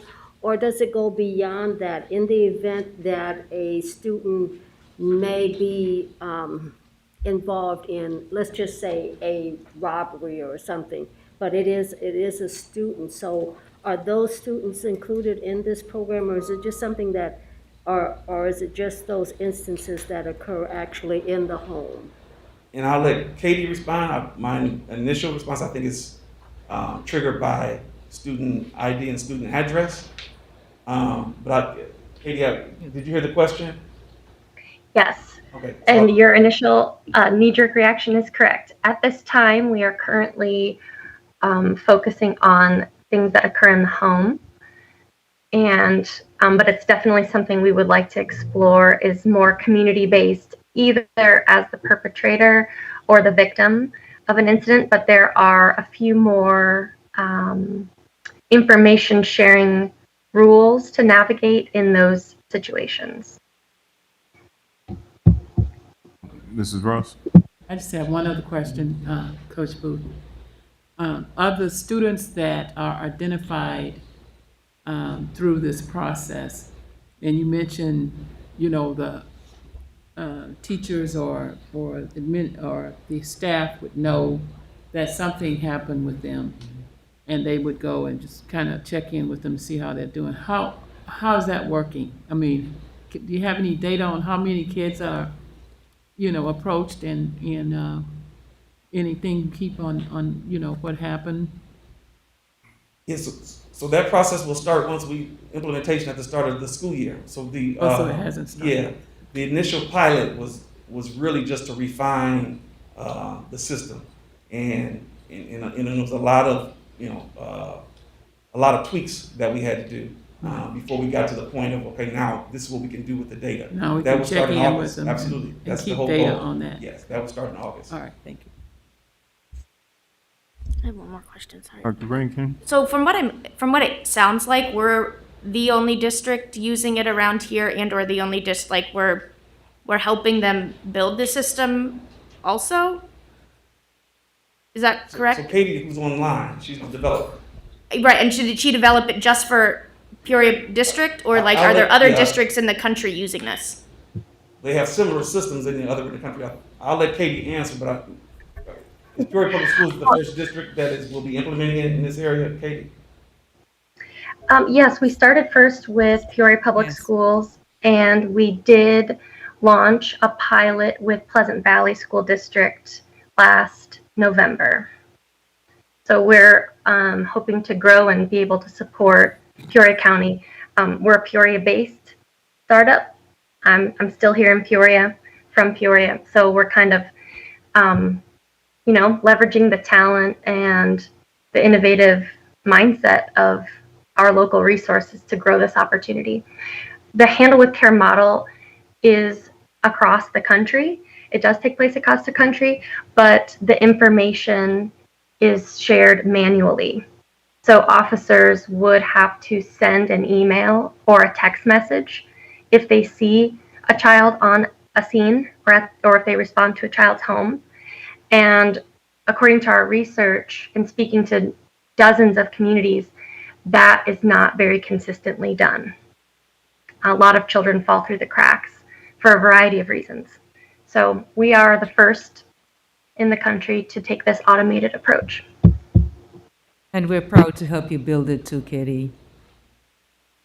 Mr. Wall? Thank you for your support. It's been instrumental. Katie, I was glad to hear that Pleasant Valley was one of the schools you reached out to. I also substitute teach in another life here, and I was doing Pleasant Valley 2 years ago, and I was in an early childhood class, and there was a 4-year-old who was really acting up, was not the way I'd been in that classroom before, and I knew him. And I asked the teacher, I said, what is going on with him? This is not like his normal behavior. I had to actually physically restrain him and take him to the office. And she said 3 days ago, he was at his apartment and his father was shot and killed. And they said he either witnessed it or he was the first person to find the father's body like that. And that trauma just really threw him off. But it's one of those things that the teacher was able to find that out, because his behavior was so out of whack. But if you take a look at the trauma that the poor 4-year-old went through, it's going to understand that. And that's what I'm saying. If you've got that kind of thing and it was at his home, that this thing would have tracked that. And so, but Pleasant Valley demographics are pretty similar to Peoria in a lot of ways and stuff with it. So I appreciate you reaching out to that, because I think there are other places in the county that this would really help. I'm really glad PPS has it. So. Absolutely. All right. There's no more input. Thank you, Coach. And we will now move to the 2021-22 school year update. Dr. Karat. Thank you, President Shaw, Vice President Wilson. Board, I just wanted to give you a quick update regarding plans for the upcoming school year, but I would be remiss if I did not just say that summer school, we have a robust plan for summer school. Dr. Bott, she's here, and she'll give you an update sometime in the near future. Working diligently, I know working very, very hard. There will be over 2,000. I have 2,500 students enrolled for the first session, which starts June 7th through June 24th for Peoria Public Schools summer school. I would say it's probably one of the largest summer school programs that I can remember. So just really excited about that. And I know Ms. Rose also, we're looking at even serving the 3-year-olds. You know, we've just been, we have been, in terms of COVID and what the families and children have gone through, just trying to find as much opportunities to help recover and accelerate to the extent that we can. So we have been just, I would say, like excited about helping our community and our families. So yeah, as I said, 2,500 students enrolled for first session. That's a lot. And so that's one thing I wanted to mention about summer school. So keep your eyes and ears open. I'll keep you updated with that. Then another quick update, a small committee for the 21-22 school, return to school, is being formed. And this committee will be definitely much smaller than last year's committee. And the purpose of this committee for the return to school committee for the upcoming school year will just to review our current return to school plan and make modifications if we have to, reflect on our implementation, and again, update and per ISBE and IDPH guidelines. And the committee will start the work at the end of the week of June 28th. And hopefully that will give us enough time to hopefully get some guidelines from Illinois State Board of Education and IDPH at that time. And I've asked again Mr. Collins to chair that committee for us for continuity since he chaired the first one. And just FYI, we will still continue to administer our COVID testing, and whether it's symptomatic or asymptomatic, we're doing both PCR and antigen, and then we'll also serve as a site. We'll continue to serve as a vaccination site for students. So those are some of the efforts that we will continue. Now, the next item I wanted to share quickly is, number one, thank you again for approving the 5-year strategic plan, and we're excited about delving into our strategic plan work. And as we discussed, reimagining education is the theme for Peoria Public Schools strategic plan, and we're collaborating with another local company here in Peoria, and it's called the Tada Cognitive Solutions. And they will secure a process for reimagining education through personal, which will also increase family engagement. And I've really asked them, the team and I have asked them to work with us and continue to work with us to figure out and implement and create innovative practices and approaches to our work. And the work that they're going to do for us is embedded in, it will cover strategies 1 and 5 out of our strategic plan. And if you recall, strategy 1 has to do with personalizing learning. There is a lot of potential there, I would say. And then strategy 5 has to do with, again, reimagining our work. And so this work that Tada will be doing for us, it's very, very, very new. It really has not been developed by anyone. We think we're onto something, and we're hoping to get to a good place to share with, our peers locally and maybe statewide. So we have provided a new concept, a new idea for them, and so we're asking them to create a data platform that will be a robust data platform. It will provide students and family. It's really a platform, a robust platform for students and families, different from Skyward. We heard about, Crisis Go, and to me, those are just dormant. They sit there and you have to go open and search and peer through. This one, I'm thinking more about it'll be push, and actually I have, and we'll use some of our supports from CARES grants to support this initiative. And as I said, this is a local business, and they'll be providing a huge financial in-kind support as well.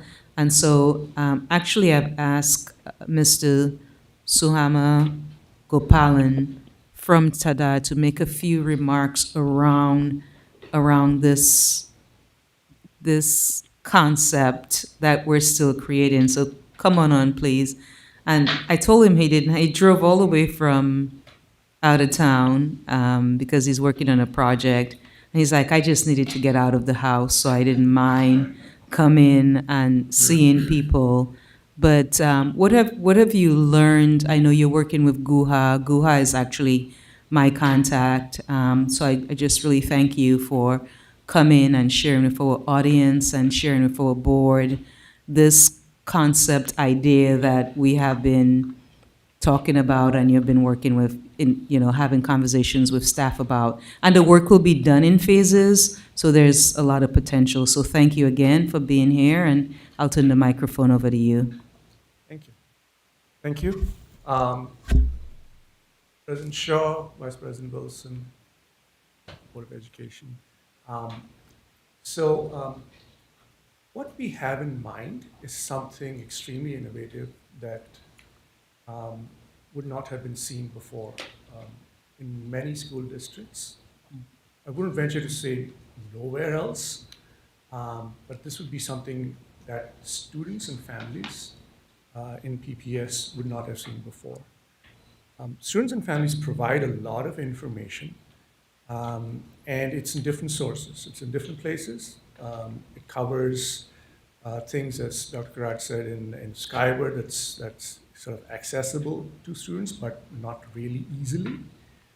In other places where, let's say, student choices are surveyed, like a tool like Zello, for instance. And what we have in mind is to integrate data from all the sources that cover student information with the student and their family in mind in order to give them I would call it more like a personalized student record from K to 12 that follows the student as they go along and includes things such as what their goals are, how they're making progress towards their goals, what are the skills and gaps that they would like to work on, perhaps even social emotional learning. We're trying to figure out exactly, what these sources of information that we could bring in could be, and exactly what the capabilities that we would build into the application are. We're working with Dr. Karat's team and a diverse variety of stakeholders in this regard. But the idea is to bring this together in a manner that students and families can engage with. They can get a real-time view of what their student wants to achieve, where they are in their progress, and what they need to do to get where they want to get to. It would make it pretty much the same as, let's say, an employee would. I think that's the best analogy that I can give. That in a workplace, if an employee starts a year and sets some goals, and then works towards the goals, and essentially is having, let's say, progress-related conversations with somebody at the workplace, maybe a manager, whoever. But then that's how they systematically march towards those goals. And the view is sort of is there, it's present, it's something that they're engaged in. Once they're engaged, there are a lot more, so they own it. So the idea here being that the lack of that level of information for students and families might be a deterrent to have the level of engagement that might be necessary to really have the students make their own goals and go ahead and achieve them. So that's the vision, at least at the vision level. That's sort of what we have in mind. So I'll stop here real quick. Yep. So I was thinking, like, thank you. I was even thinking, so kids would, the onus would be on kids. They would be empowered, right? So we're having a conversation with a kid, and it's like, okay, what's your reading level? What's your math level? They will know that. For the writing skills, there could be a gauge, okay, based on, and that's just the first phase, based on your career interest surveys, what are some of your strengths? Because I talk to kids all the time. They're graduating from high school. What are you going to do? What are you going to? And they have no idea. They're going on to college, and they have no idea what they're interested in. So I think this would also help us help them sort of target some interest and passion as well. And so with concept ideas, you start, like, we start where we are, and then it continues to grow and get better. That's right. So I just wanted to share that with the board. Are there any questions for Mr. Gopalan before I move on? Mr. Waller. It's a very interesting concept.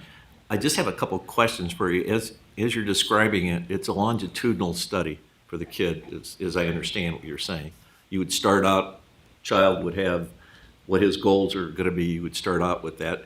And I think that's something we really do need here, because I think a lot of times what we've had is we've not been able to follow up with a kid who's done that.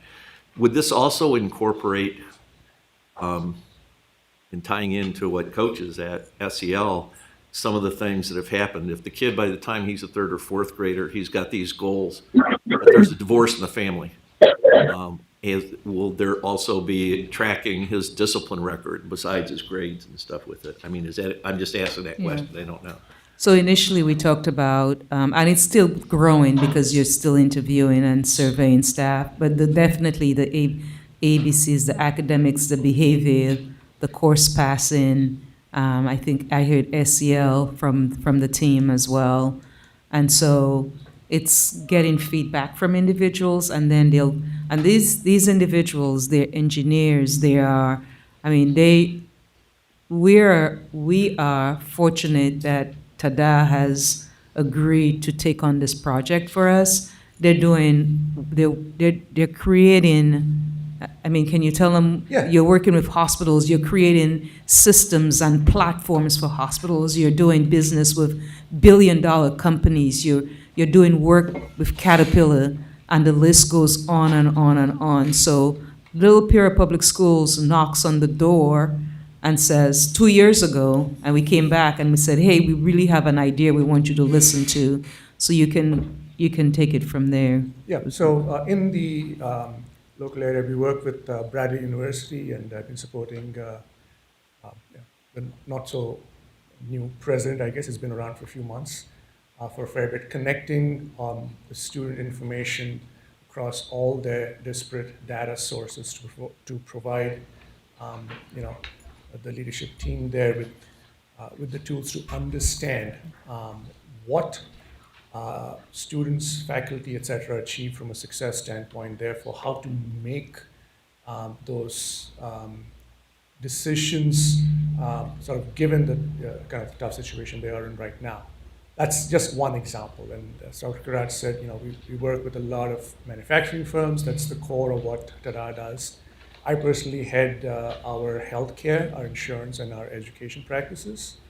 So we work with a lot of senior living facilities, post-acute care. We work with hospital systems, including one that we're talking to in the local area. And the core of what we do is we connect data from these very disparate sources. We pull them together, we connect them in a way that we tie them to some entity.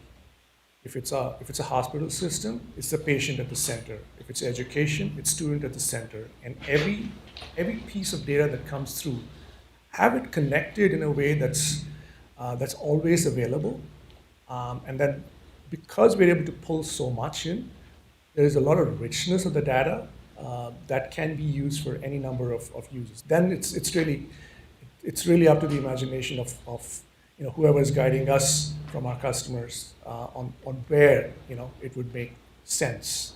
In this case, I think I'll be honest, we're about a third of the way through of sort of interviewing a bunch of folks. It's been an eye-opening experience for me.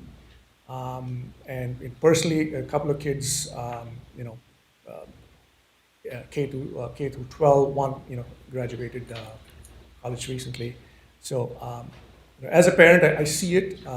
This has been these last couple of weeks have been just eye-opening for me in terms of sort of the magnitude of the challenge. But yeah, I think we can do something enormously innovative, and we're very excited by it. Other questions? Mrs. Ross? It's going to take me a minute to understand, basically. So I'll just follow along to see, as we go along, how this can be conducive to the. I'm sorry. Can you hear me now? Yes. Okay. It's going to take me a minute to really get what the outcome is supposed to be for our children. Because, you know, I'm not sure how this would be used to further our kids' education and integration with the family. I mean, we've been trying to do parent university for a long time now, and you know, integrating and educating our parents and as you know, the first teachers of our children. I'm sure it can be, you know, conducive to any population. However, I just can't right now see how it would be integrated and conducive to our population. And can I take it and then you can pick it up? Yes. I'm hearing a phone dinging, right? While we're talking, and so Is it my phone? and I also know, but the point is, it's the idea would be something like that where it's pushing out information. You don't have kind of like Facebook and Instagram, and you know, you're getting notification, and it's about your performance and your, like we talked about, the team knows, I get an update regularly on my car. I said, this is a material car. How come families and kids can't get that information weekly, daily on, it tells me everything about the car, right? In a one pager. And so we don't have to wait on a parent-teacher conference. We don't have to wait on, you know, those sorts of things, but it's dinging and it's pinging. And so we can have conversations with kids to say, oh, okay, you have access to that as well.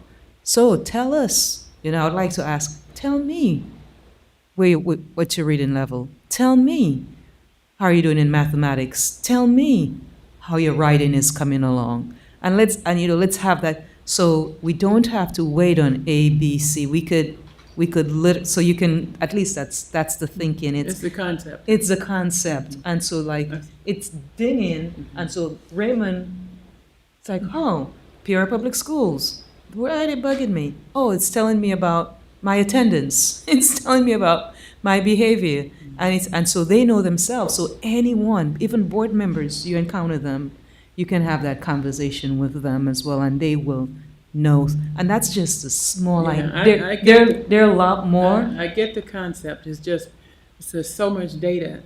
Yeah. It can get into the wrong hands. Yeah. And so, you know. And that's what, Yes. yes. So that's a Can very you good speak into point. the microphone also, please? Yeah, thank you. Yes. So that's a very important point. So data security, data privacy. So that is one of the keys of what we do. The data that we aggregate will be hosted in a HIPAA protected environment. So all of our healthcare clients are on that. So the Healthcare Portability and Act is sort of the most stringent requirements. We do the same with Bradley, for instance. So from a data security standpoint, we're going with the highest level of sort of protection. And the technology as such has some very interesting features that can ensure that, let's say we cover 13,000 kids and their families, across the school district. We can ensure that, each child's information is accessible only to that child, their parent, and whichever educator has sort of the necessary access to them, teachers and the like, for instance. So that's definitely a very important thing, and I think it's a big part of what we do. It's similar to what's going on now, just Class Dojo, but it takes a human being to put that information in there. So if you got, someone there's got to be somebody to keep that information up and shoot it out to people, right? Yeah, we actually get the information from the existing sources, whether that's a Skyward or wherever. We essentially have a stream of that data coming into the platform. We just configure the platform, so we're not necessarily doing a whole lot with the data. We may be setting up some ways to, let's say, clean that data in some form, like for whatever reason, if the data is not clean for some reason, right? But everything is automated. So it's not something where someone is like manually or routinely looking at that information. We build the applications on top of it that provide that visibility to students and families. We do that at mass scale. So in that sense, and there are means to ensure, for instance, in healthcare, for instance, we normally de-identify the data so that if you're looking at clinical data, the personal information of the patient is just not accessible to us. So there are various ways of ensuring that data security and privacy is taken care of. There's a lot of correlation between healthcare and education, right? That's right. It's as we work, got more and more into this, we kind of realized that the parallels between healthcare and education are enormous. So in healthcare lately, things like social determinants are a very big factor in determining health outcomes, and the parallel to education is just very, very strong in that regard. They've moved quicker than we have. Yes, so definitely so. And that's something that large part of what I've been personally involved with as well. So I think a lot of learnings from healthcare will be applicable here in education. Some things to add to the sort of the use case that Dr. Kirat described. As a parent, I remember seeing NWA, year after year from K to 8 for my children. Like, came to me in paper form, 2 sheets of paper, and how would I explain what this means? What's an RIT average? What's my school district's average, and what's it in reading and math, and what does it mean to go from where my students, my child's score is to where they want to be. Something like this where if we had our access to the NWEA data, we would have a much richer real-time interface that would be able to show to the child, here's where you are, here's where you need to be, here are the various skills that you need to show to get there. That's really hard to communicate on 2 sheets of paper. But when you have a rich visual interface on a device that they use every day, whether that be a mobile, whether that be a Chromebook that you use from school, and they engage in it, and they engage in layers, right?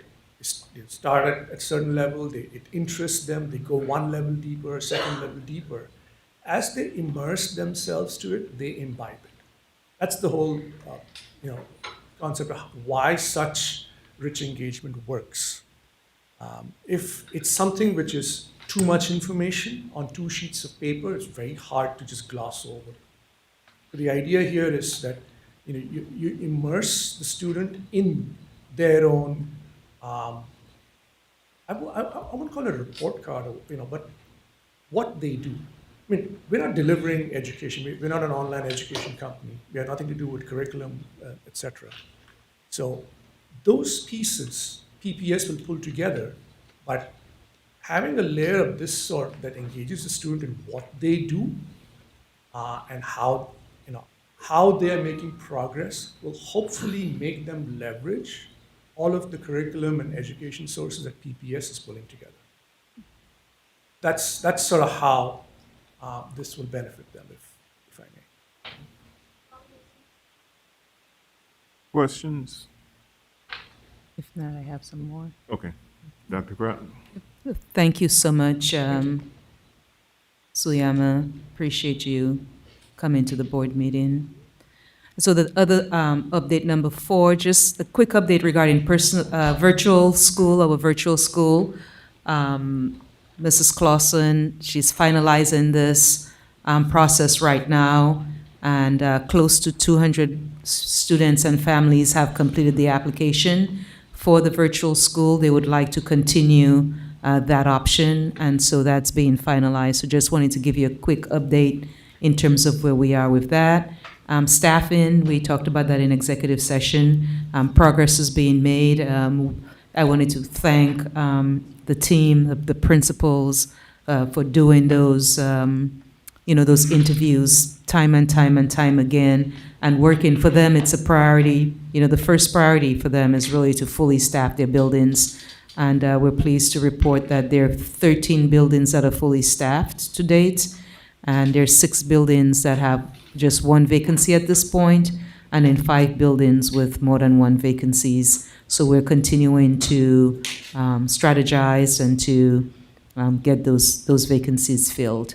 And then the last item that I have is item 6, the 3-tiered bell schedule. I just wanted to make a few remarks, and then I'll call Mr. Collins to add to it. But the recommendation, as we all know, the recommendation for the upcoming school year is the 6.5 hour school day, with primary going from 9:30 to 4. Before and after care supports will be provided. This is half an hour less than our school day of the past, and our goal is to continue to work to get back to a 7-hour day in the future. So at this point, what I would like to do is invite Mr. Collins to join my presentation to go over the 5 options that I shared with you about 2 weeks ago, and together we can answer any questions that you may have. Thank you. Thank you, Mr. Collins. Sure, thank you. So basically, I just want to go through, Michelle, if you want to bring up the PDF file that I had, that way you can see what I'm going off of. It's the other one, Michelle, the one with the schedule on. That's the one. So currently, what we put together. So let me back up a moment. Our current return to school plan, we Sorry, my glasses are fogging up. Yeah. You can pull it down. Okay. So our current return to school plan, we saw, in development of the plan, we saw back in March, a reduction in the number of applicants that we were getting, and that was alarming. So when we developed the return to school plan, there was some concern that we would not have enough resources to continue to support the two-tier model that we had. We just weren't getting the applicants. It was alarming. So a decision was made to introduce the three-tier model because it reduces the number of drivers that we need to maintain the supports for our students that we currently offer. So that is why that was introduced into the return to school plan. As a result, we continue to not receive applicants. We were not able to replenish the numbers of drivers that we generally need to throughout the course of a school year. As a result, we started out at the beginning of the school year with somewhere around 78, 80 drivers. We currently have 65. So if we had not gone to the three-tier model, we would have had concerns back in February or March of our inability to continue to provide services as we had been doing in the past. So as a result, we are still not able to get applicants. We went through a tremendous recruitment campaign. We partnered with 309 Marketing Group to really kind of consolidate our efforts in recruitment. So we pushed out through Google, through Facebook. We were on billboards. We had radio advertisements. We had television advertisements. We really put a good push into recruitment. We also utilized our drivers. I don't know if you saw or heard any of our advertisements, but those were our people talking about what it's like to work for us and coming to join our team. As a result of the effort, we got 3 applicants. Normally, in a push like this in the past, we would have got 20, 25 applicants. We were able to get 3 applicants. Those 3 applicants are currently in the training process, one of which is going to start tomorrow, and that'll give us our 3 applicants. So there's still some concern there on our ability to continue to recruit drivers. As a result, we looked at definitely the need to increase class time. So our current RTS plan has a 5.5 hour day. We need to expand that. Looking at that last tier and what we need to do to get us to the maximum amount of time we can without pushing us past 4 o'clock, that puts us at a 6.5 hour day. So that was our goal, is to give the maximum amount of time that we can, utilizing the same tier model that we were using, so that we can feel confident that we can continue to support our students at the same levels that we were doing. So that's why this was introduced as it is. So if you scroll down a little bit, Michelle, there's some additional options. If you keep going, Michelle, just go to the page 2. So here is the same tier model, but we made some rearrangements to where schools are where. I know there was some concern about which students were in which tier. So in this particular version, you have basically your primary students first in the 730, with your high school students, a majority of your high school students, well, all of your high school students in the center tier, and then your middle school in that final tier. There are some concerns with this, having been through all of the different iterations, talking about high school being on a later schedule, talking about 3-tier models in the past. The number one concern parents had always was the older kids getting home before the younger kids for childcare purposes. This was probably the number one concern, which is why we made sure that we put those primary kids on that final tier for those childcare reasons. But you can see here's an example of a model that we could do and support it with the resources that we have. If you go to page 3, Michelle, again, it's the same model, but this time we have the primary still on the first tier, this time the middle school on the middle tier, high school on the last tier. Again, this would get into some of the research, looking at circadian rhythms, things like that, where it can be some advantage to have the high school kids at the later tiers. But again, we get into the issues of the child care.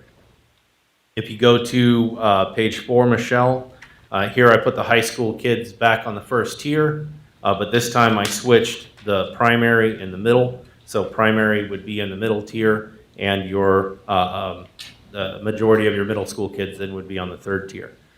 So this one is kind of in between, where we've got at least the high school students getting home before the primary school students, but your middle school kids would still be home after the primary school kids.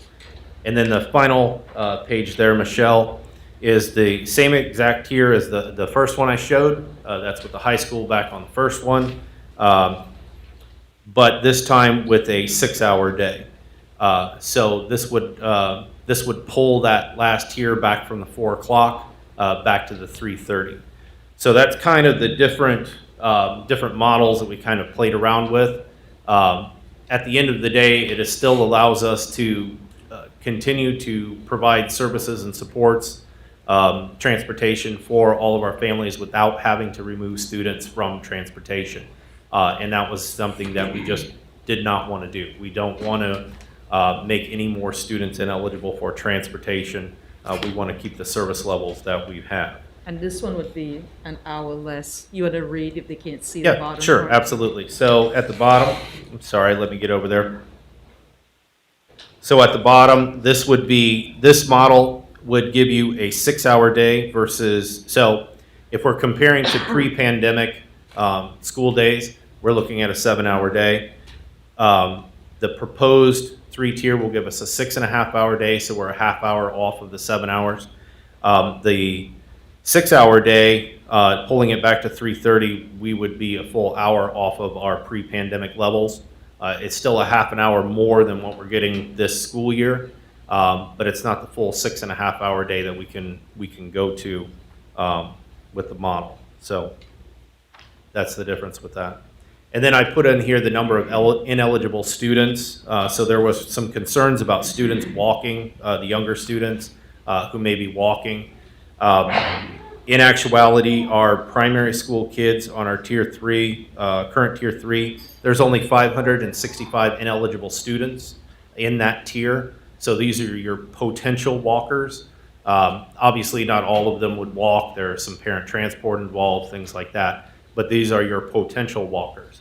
And that's the lowest number of any of the group. Most of our eligible students are in our primary schools. The highest number of ineligible students for transport actually occur at the middle school level, where you have approximately 2,200 students ineligible for transport. And then basically on the high school tier, you have somewhere around 15, almost 1,600 students ineligible for transport. So it does put the smallest number of students ineligible for transport on that lowest tier, on the later tier. Also take into consideration that we do have after-school activity programs, which we have K through 8 students, K through 4 students in those after-school activity programs that run as late as 5:30. We have them as late as 6 o'clock that we offer transport for. And even in those situations, not all of those students are taking advantage of the transportation. So we have students currently right now that are walking or self-transporting even past the 4 o'clock time. Vice President Wilson. Thank you. Give me 1 second here. Let me take a look. I was writing notes as you were talking. So I had a couple questions. I just kind of named them off.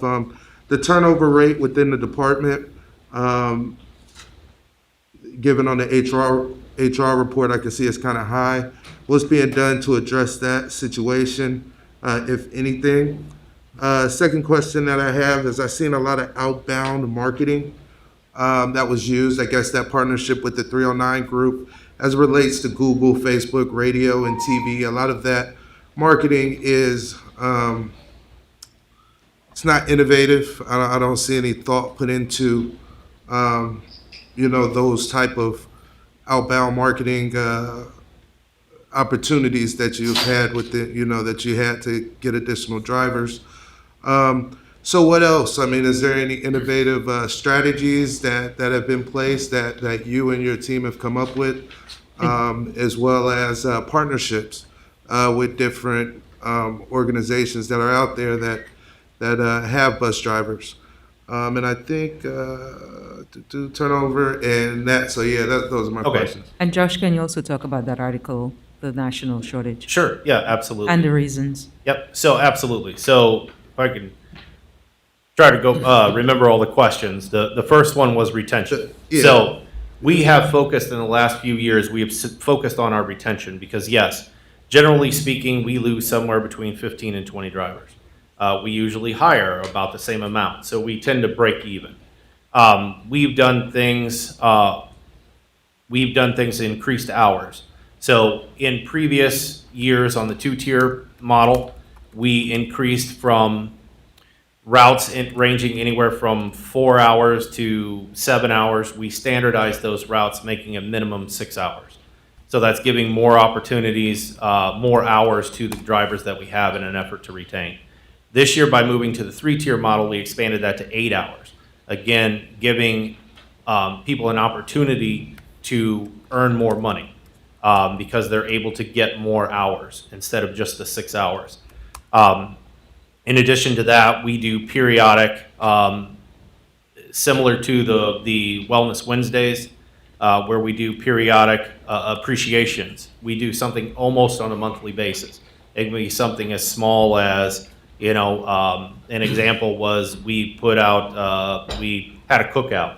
So on the last thing that we did here was we offered hot dogs and brats to all the drivers and monitors as they were coming back. We gave them a bottle of Snapple with a little card on it that says, "Ooh, snap, we couldn't do this without you." So we do things like that to try to help our employees feel appreciated because I think that's a big part of the retention. We're also working through current contract negotiations that obviously I can't get into a lot of detail about to try to improve the overall wages that those drivers get because that's going to be a big piece.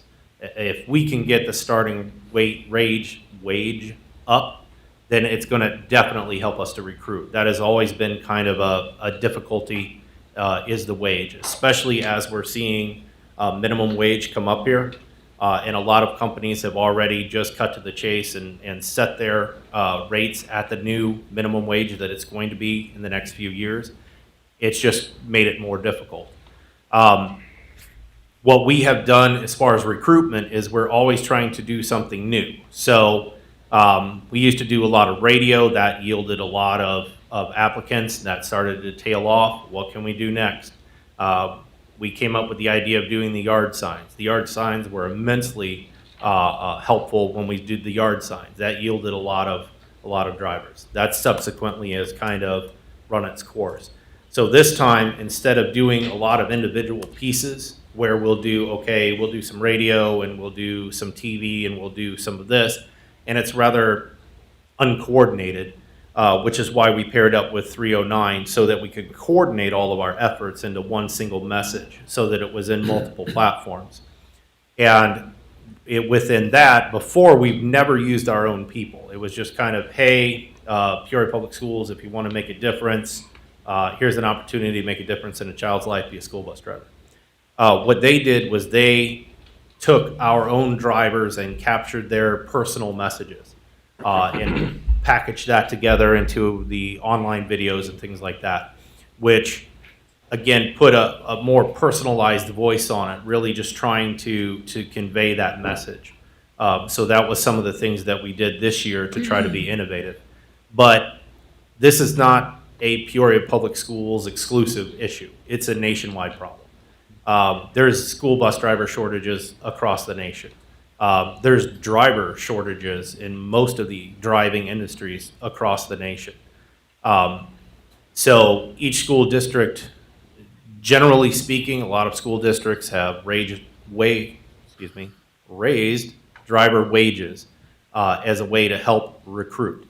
Other things that school districts have done is they've increased the number of hours. Or they've done other innovative things where maybe you combine food services jobs with bus driving, or something that we're working on right now is looking at our sub pool. So we have sub teachers, we have sub custodians, we have sub clerical. Mm-hmm. Can we offer opportunities for those subs to get a CDL license with school bus driver's permit? can we tap into those sources? So if we have, now, I know this year we've probably used most of the sub pool in teachers probably every day. Generally speaking, under normal circumstances, that may not always be the case, or we may not be using all of our sub-clerical or sub-custodial. Can those people be called in to fill in routes when necessary? So there's a lot of things that we're doing. You also mentioned reaching out. We reached out to ICC. That was a recommendation that we received. We reached out to ICC. They're going to include our recruitment information into their packet that they give to their students so that they're getting that information as well. So, you know, we're always trying to do new and better things to try to recruit people. It's just right now it's just been very, very difficult to do that. Yeah, Dr. Ike, do they have access to Activate as well, the clinic? Yes, they do. So can you talk a little bit about that? Unlike other districts, health benefits. That is part of what's. Can you? That is part of what's going to be discussed. Oh, I see. Okay. Something we're working on. Vice President Wilson. I thought we did it last year. Thank you for that information. Just so I guess, has this turnover rate been an issue within this department for a while, would you say?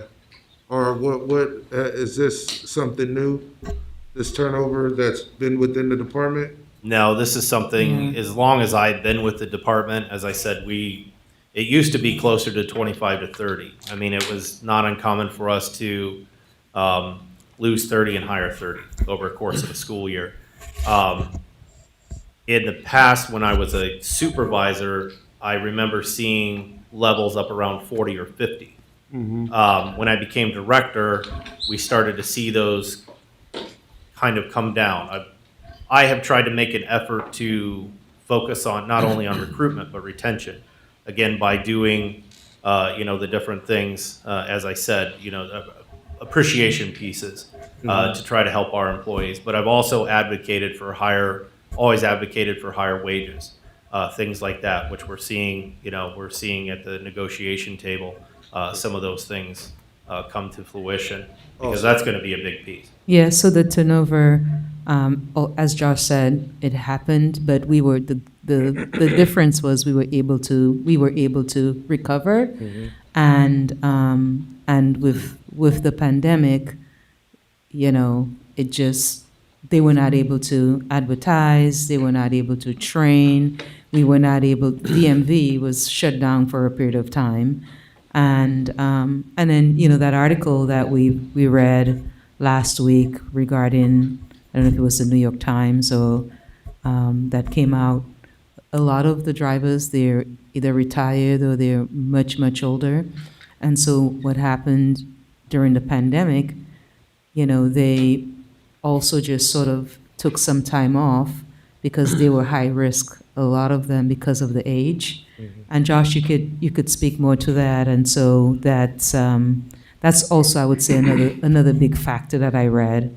Do you remember reading that article? Yes. So we attract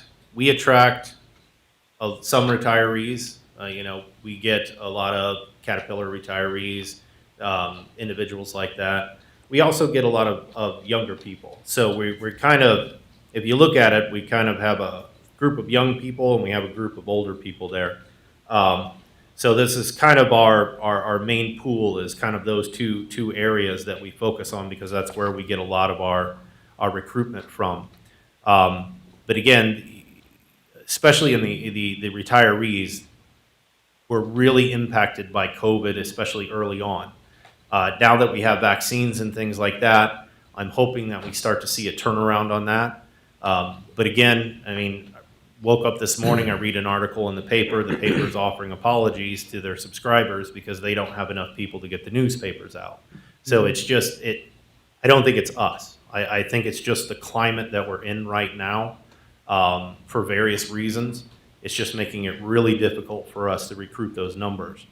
Another thing that I want to point out is if you guys have noticed, each school year we have made steps in an effort to balance the budget. but those efforts to balance the budget ultimately reduce routes. So as you see, when I first became director, we had 141 routes. This year with the 3-tier model, we have 43 routes. So as we lose people, we've been able to make adjustments and changes necessary to reduce those numbers to kind of keep those in balance. That has been helpful for us over the past several years by maintaining service levels. But we're at the point where if we want to continue that trend, we would simply have to remove students from eligibility for transport. And that's something that I know I have been trying to avoid, is that removal. We have we don't want to remove any more students from the bus. We need to continue to transport at the levels that we are currently operating at.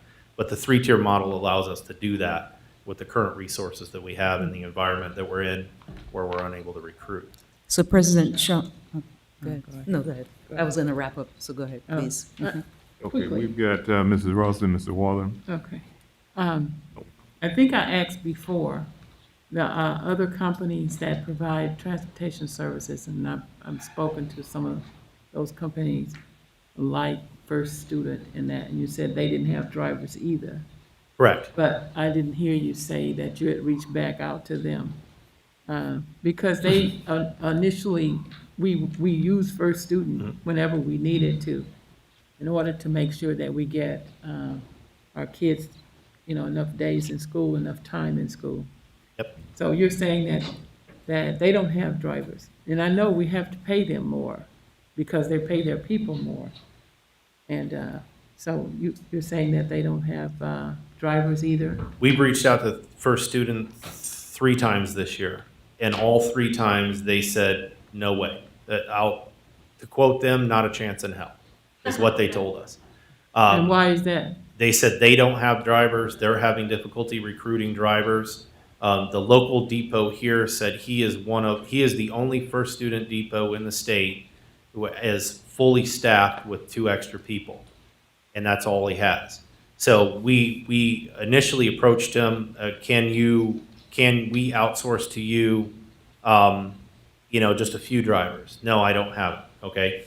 We went back to them after we started looking at the 3-tier model. Can we outsource 20 to 25 drivers? The response was as I gave. We reached out to them again here recently within the last month and a half. Same response. We don't have it. We don't see us being able to provide you with those numbers. So that's the response that we keep getting from First Student, and we've reached out to them at least 3 times this year. Okay. Mrs. Ross, did you already go? Mr. Waller. Yeah. What is your transportation reimbursement from the state? Where are you at percentage-wise? So it's a prorated 80%. So after the proration, it's right around 52 to 53% reimbursement. Okay, because I know you're in negotiations right now, and I'm sure internally you may have had these discussions, but has there been a thought, 1, you have to be competitive on the front end. 2, it sounds like you're looking at possibly a health benefit, which I know a lot of the other schools don't have. The third thing is there have been, not here, not in this area, but people who have gone in and have done signing bonuses, where if a person comes in and signs in, they get a signing bonus, but it's prorated. They have to stay the full year. They can't just come in and get a $1,000 signing bonus, because the signing bonus long-term is going to be cheaper for us than raising the rates a lot. But I think you may have to do both. And the other one's an internal one. If you've got an internal driver, and I go to Chase and I are working together, and I said, Chase, if you can get another driver in here, we'll give you $100 if you bring somebody in that signs up for it. It's an internal reward to do that. I'm just throwing out some ideas that I think we need to do. This is a desperate thing. I'm quite frankly in favor of the 2-tiered. I think that's where we should go. I don't think that's an issue. For a lot of people, I think that would be better for the school district. If we're going to go to a 3, I was part of a group a number of years ago when we started doing this thing.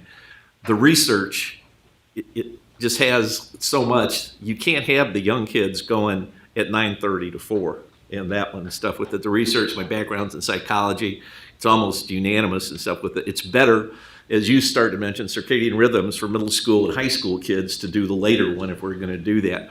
So obviously my choice as a board member is going to be the 2. If it comes to 3, I want the grade school kids first, because have you surveyed the parents? Because when you said that concern about having somebody at home, and I know that was an issue when we dealt with this a couple years ago, but right now almost 100% of the input I'm getting from both teachers and parents is, I don't want my youngster, being out till 4 o'clock at night. I just don't want that. It hurts them academically. It hurts us academically as students in trying to do that. So, and the other part was, there seems to be a split in Valeska-Hinton because we've got 2 campuses basically for that. And why are we having one at a later time and one at an earlier time? Was there a rationale for that? So initially, the Woodruff campus was on the 2nd tier, and we had Lincoln on the 3rd tier. Lincoln was kind of off on its own on the 3rd tier. There was a request to look at placing Lincoln on the center tier to line it up with the other K-8 buildings. In order to make the model work, you have to have balance across the board. So example, if I have 65 runs on the center tier and then 20 runs on the first and 20 on the last, I have to have 65 buses, 65 drivers. So there has to maintain balance. So if Lincoln goes to the 2nd tier, another school has to go to the 3rd tier to maintain that balance. Otherwise, we're looking at adding routes, which means more drivers. So Lincoln and Woodruff were switched because they have approximately the same number of routes. Subsequently, what that's allowed us to do is, now that we have Harrison on a different calendar, that allows us to pair up Valeska in the 1st tier, Harrison with the 2nd tier, the Woodruff Pre-K with the 3rd tier, and we can run those off-calendar, is what we're calling them, the off-calendar schools more efficiently that way. So again, it doesn't require more drivers in the summer to be able to run those routes. Okay, I think There are lots of moving parts, and so people, the general public, they want to be able to put the pieces together, but they don't have all of the information. I guess we're going to be put in a situation as a board, though, while you're still in negotiations, which I think is a good thing. I mean, because I think there is an opportunity there to make this maybe attractive enough to fill the gap, to do that. But then we're going to be put in a position that if we don't fill the gap, which of the 3 are we going to do to reach consensus? And I guess maybe that would be the next board meeting, Mr. Shaw, or were you looking to do a consensus now? Because I don't think there's a consensus, because you've got really 2 choices. Ms. Ranking is following me, so that's Right. Let's get through the questions and then we can strategize after that. Dr. Rankin? Yep. So I have a few questions. One of the big community questions that we're getting, and I'm sure you're getting also, is why are we losing hours of instruction purely based on the bus driver dilemma? Okay, so again, if we go to a 2-tier model, and if we say, okay, we're going to go back to a 2-tier model at 7 hours, that's going to require, when we were on a 2-tier model, that's going to require somewhere around 72, we were at about 72 routes. Right now, I have about 65 drivers on staff. Out of that 65, we have a few that are only do AM or PM, so they can't drive a full route morning and afternoon. So if you look at the actual available, the number of available people I have to fill that, you're going to be somewhere around 62. Now that doesn't include standbys. So that 72 routes, that's just to fill those routes. That's not going to include any of your absenteeism, any drivers that may be out on medical. If we continue having to have pandemic-related quarantines, that has added to that, to the daily shortages as well. So we carry about 10 standbys to fill the routes for our absenteeism. So if we go back to the 2-tier model, we would need 72 drivers to fill those routes, plus the 10 standbys, we need 82. So that's where we're coming up with the 20 to 25 drivers short. If we're not able to, contract with First Student, then that leaves us with 2 options. One, the first option would be to expand the number of ineligible students for transport to get the numbers down to a level in which we can transport with the number of drivers that we have. So you're looking at making about 1,500 students who currently get transportation ineligible for transport on that model. The other option would be to live with the fact that transportation is going to be extremely unreliable. So if we don't remove students, then we are literally going to have to drive the routes that we can drive. Then those drivers are going to have to go back and do a second route, making those students approximately 45 minutes to an hour late to school. And then that has a domino effect on the back end, where we're now already starting that route on the second tier an hour late, and then they in turn have to go and do another route. So we would be getting kids to school hour and a half to 2 hours late in that second tier. And that's just not we can't operate that way. We have operated that way in the past, which was a reason why we went out and got first student, was to fill those ranks so we didn't have those issues. But that's, we would have to do one of those two options if we cannot get, contracted the numbers that we need. Thank you. So this is how I approach many things in education, being in education for many, many years. How does this negatively impact students? Which a 3-tier model is negatively impacting our students because it's decreasing their time in the classroom. And how does it benefit students? The 3-tier model is not really benefiting students. Yes, they're still in school, but thinking about the decreased time that they're getting, if we're really student-focused, where is the student focus? Because the student focus isn't on trying to get our students back into the classroom full day with that 2-tier model. And so this isn't necessarily at you, just a statement. And so we've heard from you on kind of what you have done for HR aspects, but I'd like Dr. Ike to share kind of what the HR department from his end has done and what strategies they have. If the board decides to do a 2-tier model, how are we going to decrease that gap of 20 bus drivers? Well, HR works closely with that's the work that they do together, number one. Number two, the 2-tier model is not an option unless if the board wants chaos. And you just heard from Josh, kids will be getting to school 2 hours late. So that's not the recommendation that's being shared. At some point, we have to compromise, and we have to do what's in the best interest of the kids and not the adults. And one thing you will get from this superintendent and this team is when there's a crisis, we're going to find a solution. And that's the theme. I think if there's a theme that this board should have picked up from the presentations you received today, from the Kelly, the Smart Services, from Tada, is there is a dilemma. And that's what I've learned from my mother. There are boulders in the way. How are we going to circumvent and get to the next side of the road? How are we going to accomplish what we need to still get done?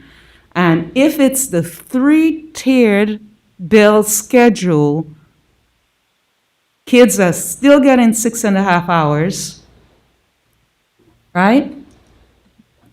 We're just going to have to compromise. We cannot get it all. We cannot have our cake and eat it too. We have to, we have to compromise and say, okay, you know what? Better cannot be done at this moment because after all, we're still in a pandemic. Right? We're still in a pandemic, so the 2-tiered bill schedule is absolutely not an option. I'm not recommending that because we cannot do it. I cannot do it. I will present things to you that we can do. So I'm just saying this is, and then 2 weeks ago I sent to the board and Josh reviewed it again, the 5 options that we can do. So there are 5 options that I provided to the board 2 weeks ago, and it was just reviewed with you again tonight. So that's, and the 2-tiered schedule is just not an option because it just cannot be done. I wish it could, but we're working towards it. And you heard what first student said, not a chance in hell, right? And 3 times we've reached out to them. And our team, Josh is not working in isolation. He is working closely with Dr. Ike. He's working closely with Mrs. Hammer and all of the specialists that are in that HR department. Curriculum and instruction, the entire, we do everything together. And it's a good second option. We're not coming in saying we can't get the job done. We're just saying, hey, you know what? Adults, we are all going to have to, sacrifice just a little. It's just a little. I have another question. Dr. Rankin? Josh or Dr. Crott or anybody who may know, how are other districts doing it? Because I know other districts around here, I know they're not as big as us, but if there's a bus driver shortage, there's a bus driver shortage, as you guys have said. So how are other districts doing it? Because other districts are not having these types of conversations that we are. Yeah, thank you, Dr. Rankin. That's a good question. Josh, do you have those schools? I do, yes. So as you said, a lot of other districts around here aren't at the size that we are, so that the issues that they're having, so bus driver shortage for Dunlap is 2 drivers, 3 drivers. That's a bus driver shortage for Dunlap, given the small number of routes that they do. And they have call-in drivers, the office staff drives, everybody in the office drives, which is what we also do. So all of our supervisors drive, all of our technicians drive, everyone drives the bus. So when we have these issues, they all drive the bus. So a lot of surrounding districts, we're all having the same issues with bus driver shortages. We just have a lot more students than they do, a lot more routes than they do. So the problem for us just seems to be exacerbated just because of the size of the district. But we're all in the same boat. But as I said, 2 or 3 drivers for Dunlap or East Peoria is a driver shortage. For us, a driver shortage is over 10 drivers. Right. What about those schools, Josh? Sorry, Dr. That's Wright. okay. What about those schools that we discussed? Are those, do you know what I'm referring to? Yes, so I checked with other schools, but I checked with their schedule to see how we lined up with the other schools' schedules to make sure that we were in line with what other districts were doing. So we called Rockford, Springfield, Danville, Champaign, Dunlap, Unit 5, East Peoria, Limestone, and we asked them what their pandemic schedule was. And they range anywhere from 4 hours. Some of them have very unusual schedules, 5 hours. There's one that was 3 hours. Limestone has a very strange schedule. And then we compared that to their non-pandemic times, and we are within the range there. Those districts are anywhere from 6 hours to 7 hours, depending on the district, just to make sure that we lined up with the other districts, around here and in the areas. And in my capacity in the ILAPT, I'm a board member of the ILAPT. That's the Illinois Association of Pupil Transportation. I'm a board member with that organization. This is a common topic we talk about every time we meet. We meet the 3rd Thursday of every month, and this is probably the biggest thing we talk about. A lot of it is, hey, how many drivers are you short this week? Oh, we're short this many drivers. One of the directors that I was talking to from up north, I believe he's Naperville, if I remember correctly.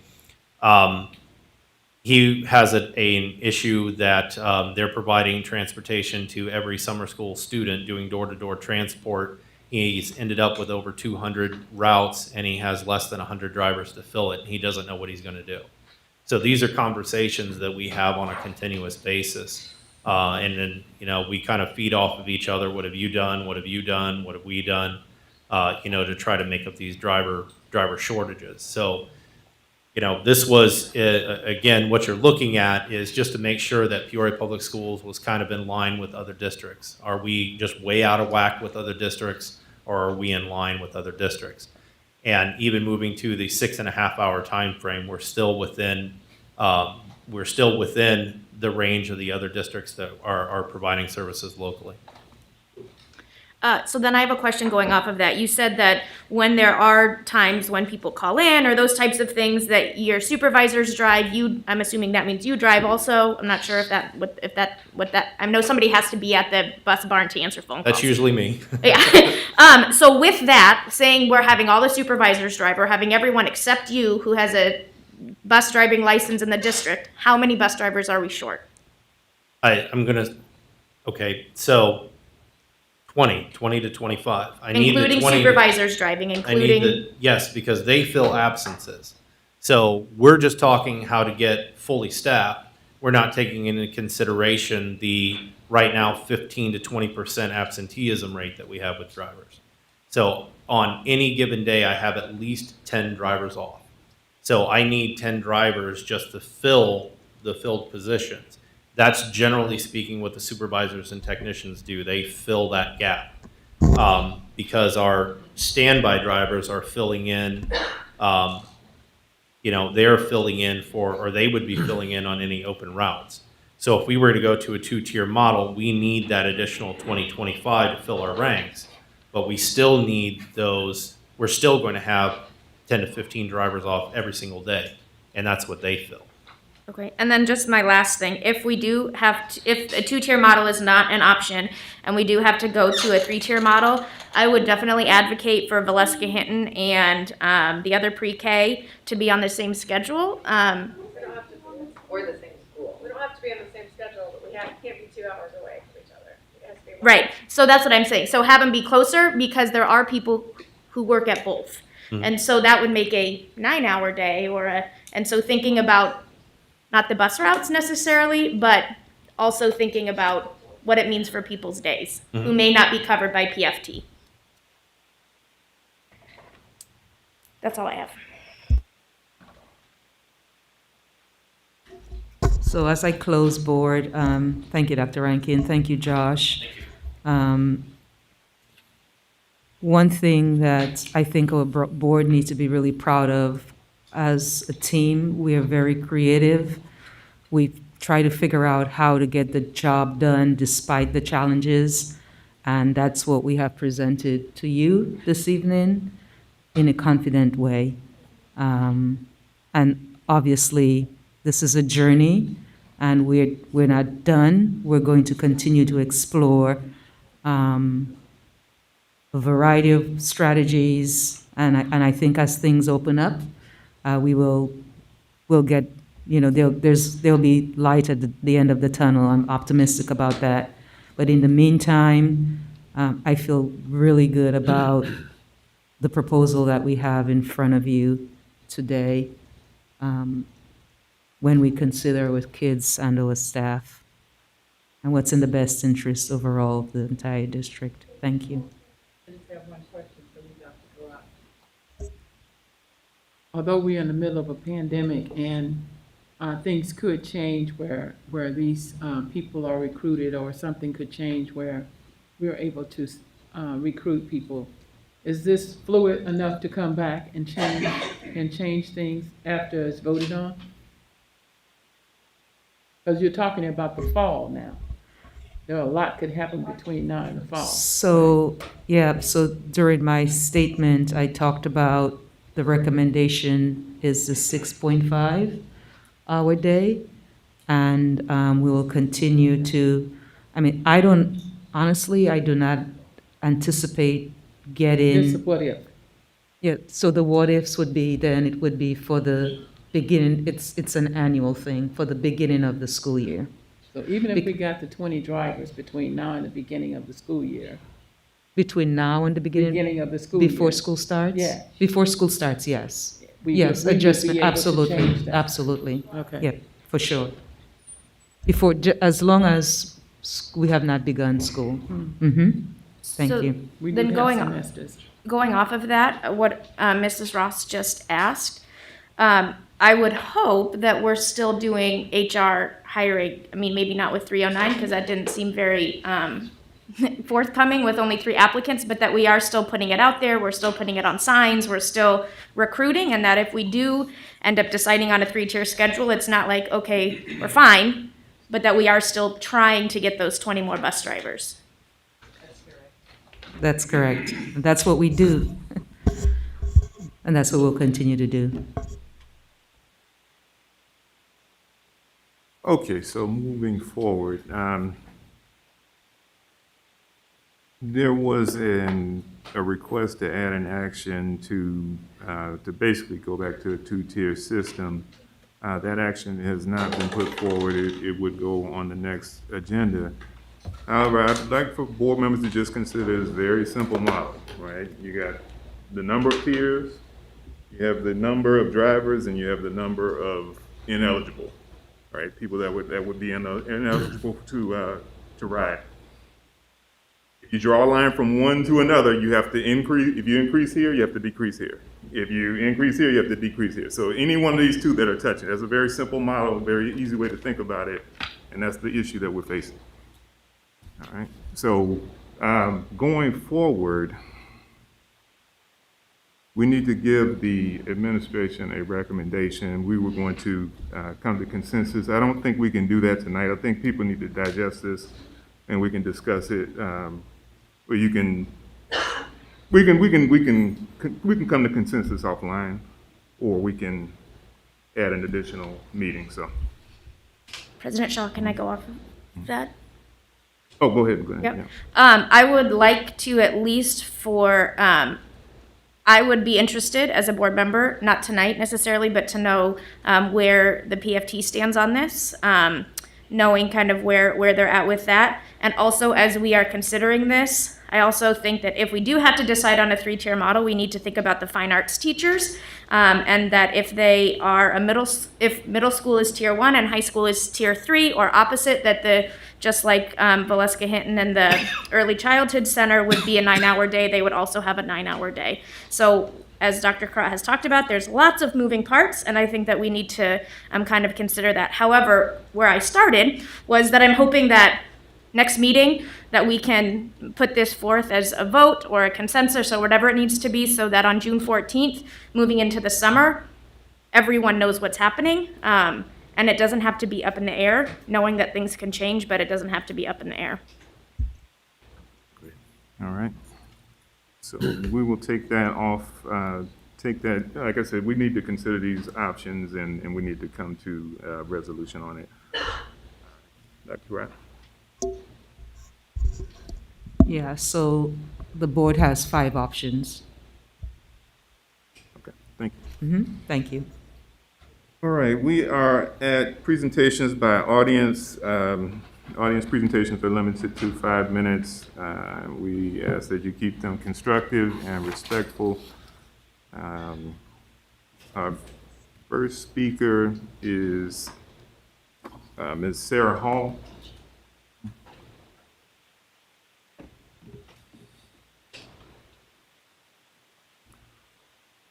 Hi. I wanted to first of all thank the board, president, vice president, and all the members of the board for letting me speak tonight and listening. And I want to thank Mr. Walders for responding to my email. I really appreciated that I felt heard when you responded to that after I sent it to all the board members. I am Sarah Hall, and I'm the instructional coach at Valeska Hinton at Expansion Campus at Woodruff.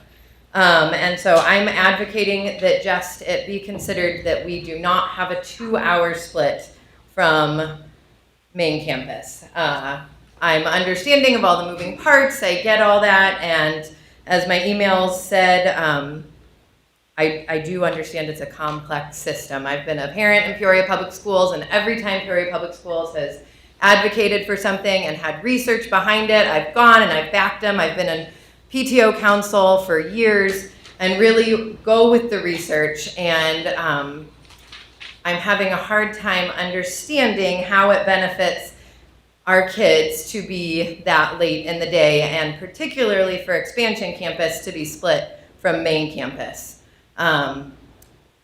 I don't know that everybody understands that we operate as one school. If Lincoln or Glen Oak or Harrison was being asked to say half of our school is going to go at this time and half of our school is going to go 2 hours later, I think everybody would be a little shocked and say, how is that school supposed to operate with their two parts of their building split to 2 hours away from each other?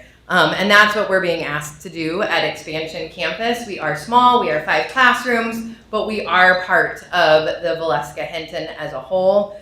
We share occupational therapists, we share physical therapists, we share a resource teacher that works with students that have IEPs that are not in blended classrooms between both buildings.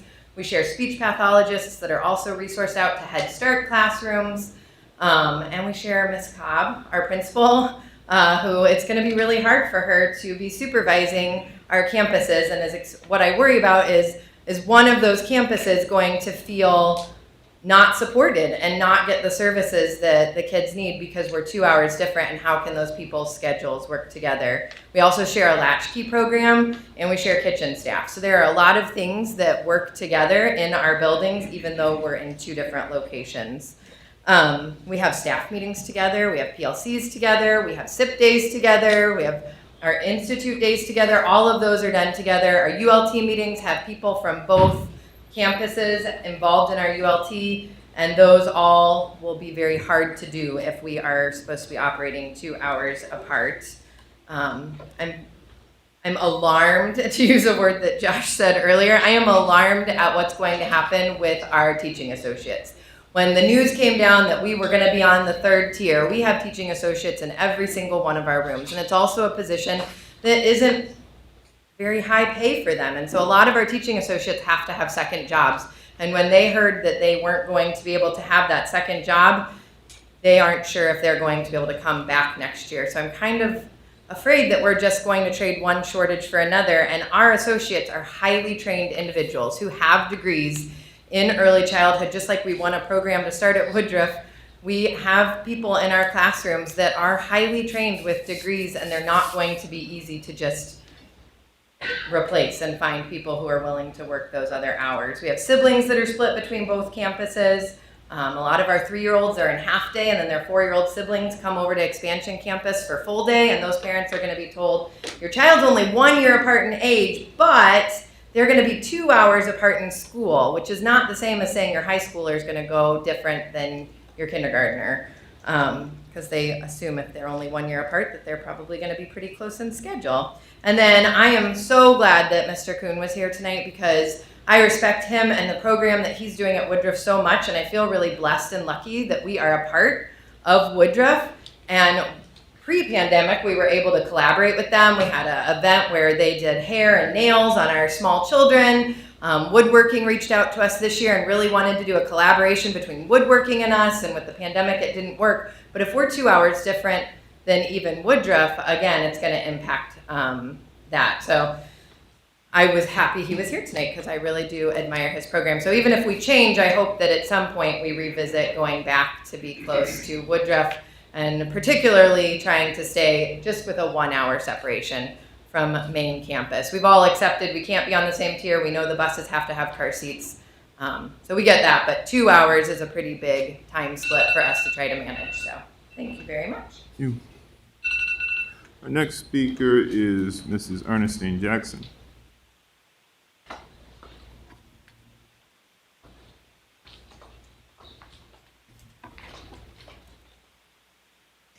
Good evening.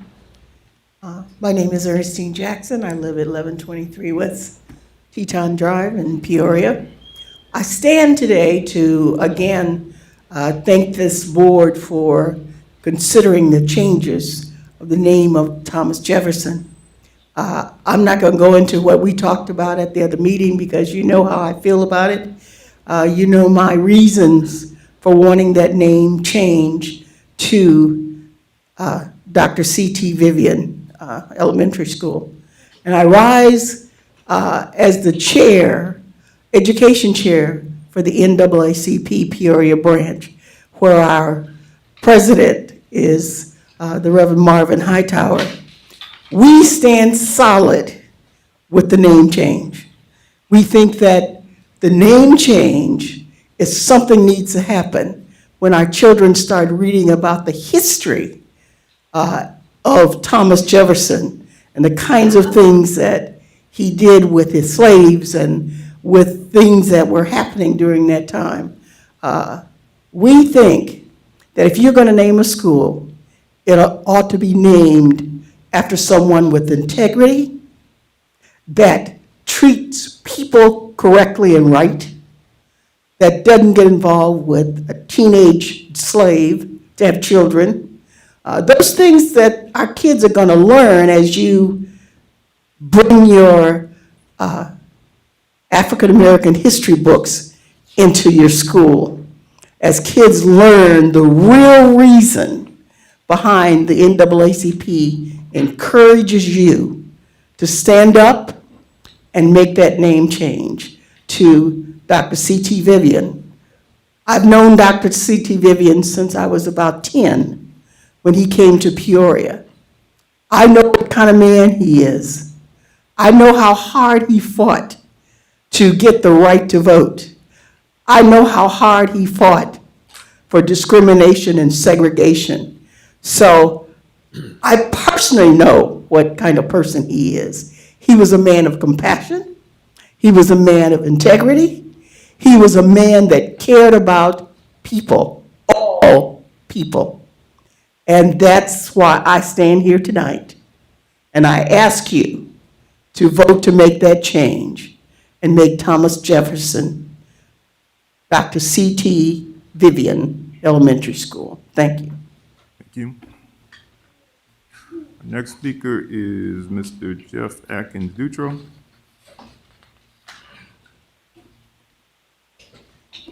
Good evening, Jeff Atkins Dutro, Peoria Federation of Teachers. Dr. Krotz said we just said we need to do what's in the best interest of the kids, not the adults. And I'd like you to tell me how a shorter day is in the best interest of our kids. The adults, the administration has thrown in the towel. They're doing what's easiest for them. Playing the we care about the kids card in this scenario is foolhardy. They have given up. It's May, and they have given up. I'd also like to say, if you want an attractive package for the bus drivers, you've got the wrong person negotiating for you. It's simply not going to happen, period.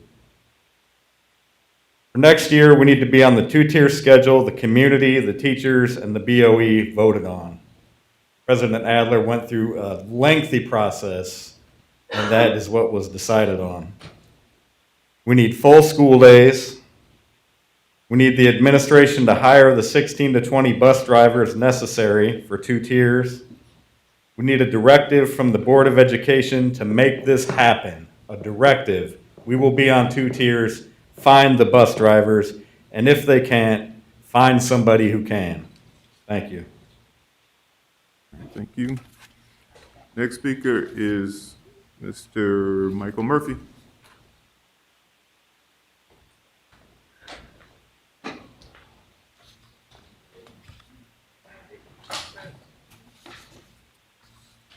Good evening, President Shaw, Vice President Wilson, the distinguished board, and Dr. Karat. I just wanted to give you an update from the Food Quality and Wellness Committee that was started or formed back in March, and since then we've had 2 meetings to discuss some of the issues that we were faced with earlier this year with President Jeff Atkins Dutro, PFT, bringing to light some of the food quality that was being served in the schools as questionable, and then some of the other various whys whenever it comes to what's being served for the breakfast and lunches.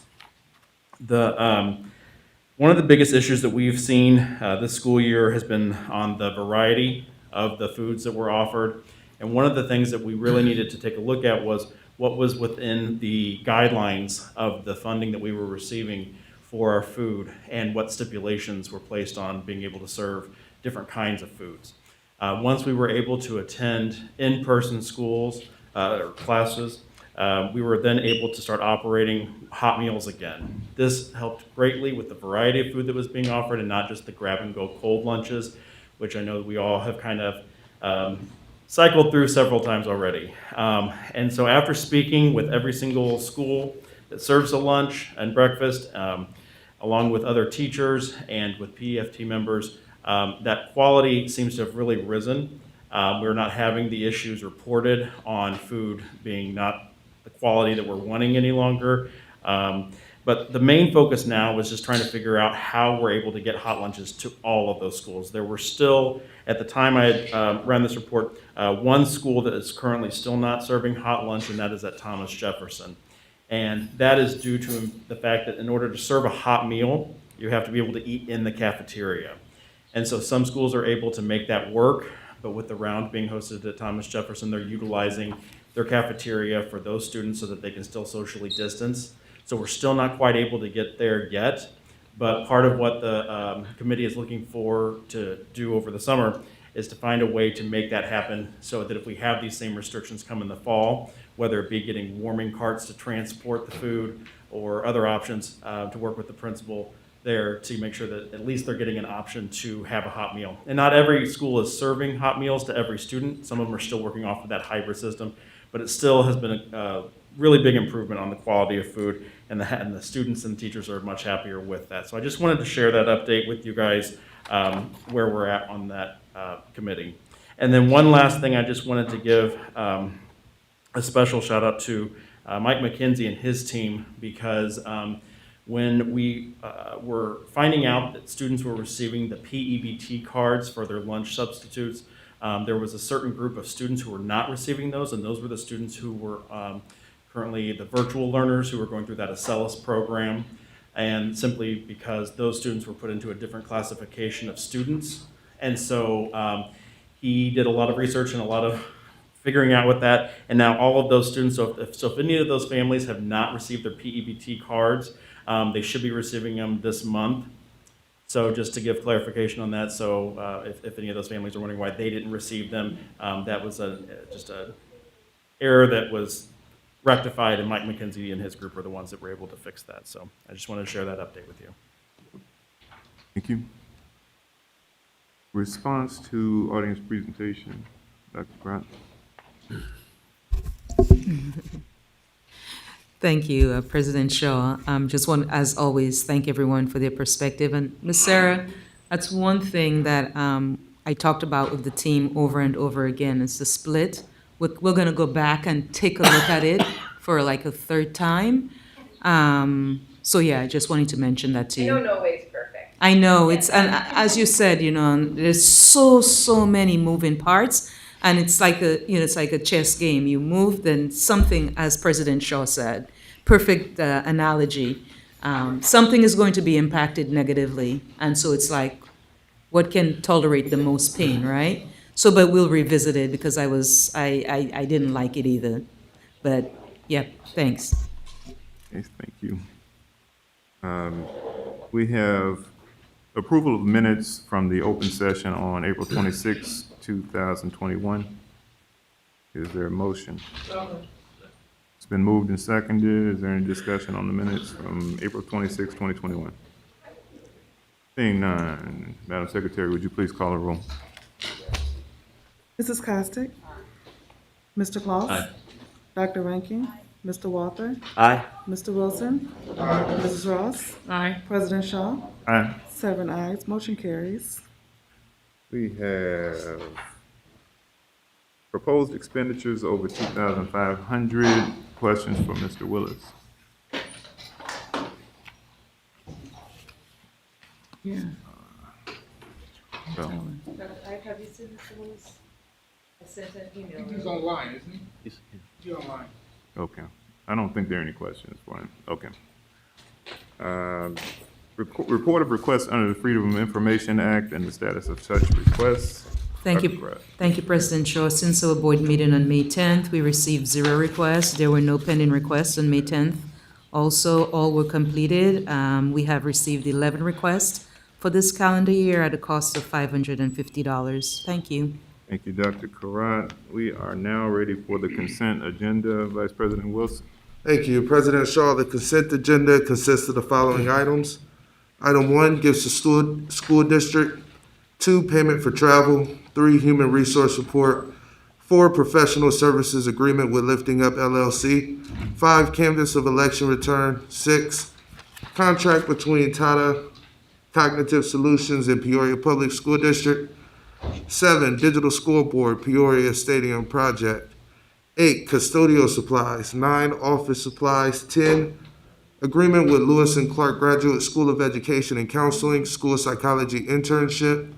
11, fiscal year 2022, agreement between Illinois Central College and Peoria Public School District. 11, update salaries and regulations for auxiliary personnel, fiscal year 2020, 2021. 13, renaming Thomas Jefferson. 14, approval of an intergovernmental agreement with the City of Peoria for the use of the radio tower on Grandview Drive by the Peoria Public Schools Transportation Department.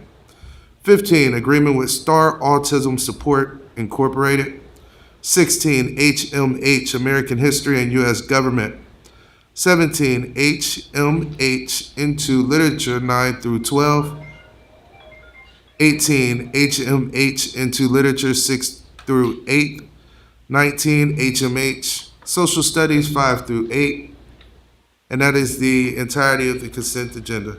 Thank you, Vice President Wilson. Are there any items board members would like pulled for a separate vote? 6. Number 6, Mr. Klaus. 15. Number 15, Dr. Ranking. Other items? Seeing none, is there a motion to adopt the consent agenda with the exceptions of items 6 and 15? So moved. Second. It's been moved and seconded. Is there any discussion on the consent agenda with the exception of the items 6 and 15? Seeing none, Madam Secretary, would you please call the roll? Mrs. Costick? Mr. Claus? Aye. Dr. Rankin? Mr. Walther? Aye. Mr. Wilson? Aye. Mrs. Ross? Aye. President Shaw? Aye. We have 7 ayes, motion carries. Thank you. Item number 6, Mr. Klaus. I don't have any comments. I don't have any comments. Oh, okay, you just wanted to pull for separate, okay. Okay, you know what, in fact, we're out of order. First of all, I need a motion in a second. Okay, it's been moved and seconded. Now, okay, now discussion. Dr. Rankin. While I appreciate the gentleman who came tonight to discuss this, I think that this, while it seems like kind of the Cadillac of what we could provide in our district, I think we all just need to take a deep breath and maybe think about how we can use our CARES money with more effectively. And if you look at their website, right now they don't have any education kind of background. Now he did talk about some tonight, but there's nothing to research it on their website. So I'm going to be voting against it just because I think that our CARES money, thinking about the immediate needs of our district, and this may be something that could be down the line, but not at this moment. Other input on item 6, Mrs. Ross. I'm going to say pretty much the same thing, only because I don't see it right now clearly fitting into our into what we do with our kids right now. I'm sure a future would be so much better. Any other, Mr. Waller? I'm going to agree with the 2 young ladies who have already presented this because I still have some concern about, again, we're getting a $492,000 issue presented to us with not a whole lot of background on it. And I agree, the webpage does not get into it as to the education piece of this. Is this something that we could revisit at a later time? I think so. And so for that reason, I will not be supporting it either. I was going to suggest that maybe the presentation wasn't as thorough and maybe we can get a better presentation on this. So maybe we can just hold off on it. And if we get a presentation on it and board members are still not convinced, we can just let it go. But I think he kind of did an impromptu presentation. I think we could get more meat about what's being developed if we get a later presentation. Oh, Mrs. Custer. I definitely agree. I was a little confused over, with the presentation, and I would not feel comfortable in voting, tonight on it. I do agree with everyone else. We do need additional information, and let's take a look at it. Let's revisit it at a later date. Okay, so is there a motion? Well, first of all, is there any more discussion? If none, I have discussion. Dr. If we are going to request a more in-depth presentation, I would like to see a direct connection to what we're currently using and how this is going to support that. For example, much of what he described, we can get through NWEA data. Much of what he described, we can get through Ames Web data. Much of what he described, we can get through other pieces of data our district is already paying for. And so if we are going to move forward with a deeper dive, I would like to see definitely that education approach and how it specifically fits with our district. Okay, thank you. Other comments? Is there a motion to table? Well, I don't think it's tabling, it's Voting on it. not Oh, it's a tabling, vote. we're Okay. voting on it. Ooh, okay, okay, what are we, okay. So we're gonna vote it up or down then? Yes. Okay, so, well, the motion could be withdrawn. If we vote it down, then it's done. So the motion to adopt could be withdrawn, right? Let's just vote. Keep it simple. Or to table. I'm sorry, this is Fraser. You could also do, I mean, based on the comments that I'm hearing. Can't understand you. And that the board. Can't understand you. That the board. Fraser, could you restate that? It was hard to understand you. Oh, I'm sorry. It just, based on the comments that I've heard the board make tonight, I think a motion to table would be appropriate if you want more information on this particular item, as opposed to voting it up or down at this point. Right. So do we need to withdraw the original motion, or can we just move the table right now? The only motion that has been made with respect to this item is that you pull it for separate discussion. Right. So I think Okay. a motion to table is appropriate. Okay. Is there a motion to table? No motion. Is there a second? Okay. So it's been moved and seconded to table. Madam Secretary, would you please call the roll? Mrs. Cossack? Mr. Claus? Aye. Dr. Rankin? No. Mr. Walther? No. Mr. Wilson? Mrs. Ross? I'm gonna say aye, but I would like a timeline on that. Okay. Okay. Okay. How aye. about if we could have a presentation at the next? Not the next one. I wouldn't change it. Too quick, you think? Okay. So I'll just say aye, and then we can decide. Okay. We'll get it on the agenda. Yeah, I should have time boxed it. Okay. President Shaw? Aye. So we'll get a date for that, but yeah, it should be time boxed. 5 ayes, 2 nays, motion carries. Okay, so we have tabled item 6. Item number 15, is there a motion to accept item 15? So moved. Is there a second? Second. Okay, it's been moved and seconded. Dr. Rankin. Yeah, so this is the STAR autism screening, maybe? I just wanted more information on it. Thank you. Dr. Bond? Yep. Good evening. Can you hear me okay? Yes. Yep. Okay. So the STAR is a curriculum and system that's used for the autism classrooms. And so what we're looking to do is to train teachers, teacher aides, speech, OT, PT, just anybody who works with our students who have been identified as having a disability of autism, who are in our self-contained settings, whether it be pre-K or even at our high school classes. So STAR is the pre-K and primary grades, and the links, if you see where it says links, the links is the middle and high school age range. And so this is just something that it's a premier system for students with autism, and we are really in dire need to have a systematic curriculum that kind of follows our students' through their educational journey, kind of on the continuum. So does that give you a little more info? Yeah, thank you. So you said the links, we don't have the links on our agenda. Is it part of this $22,000 as the one-year agreement?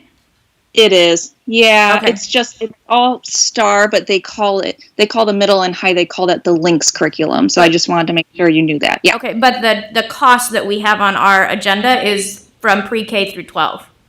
Yes. Yes. Okay. And then do we currently use something, or is this something that we're launching?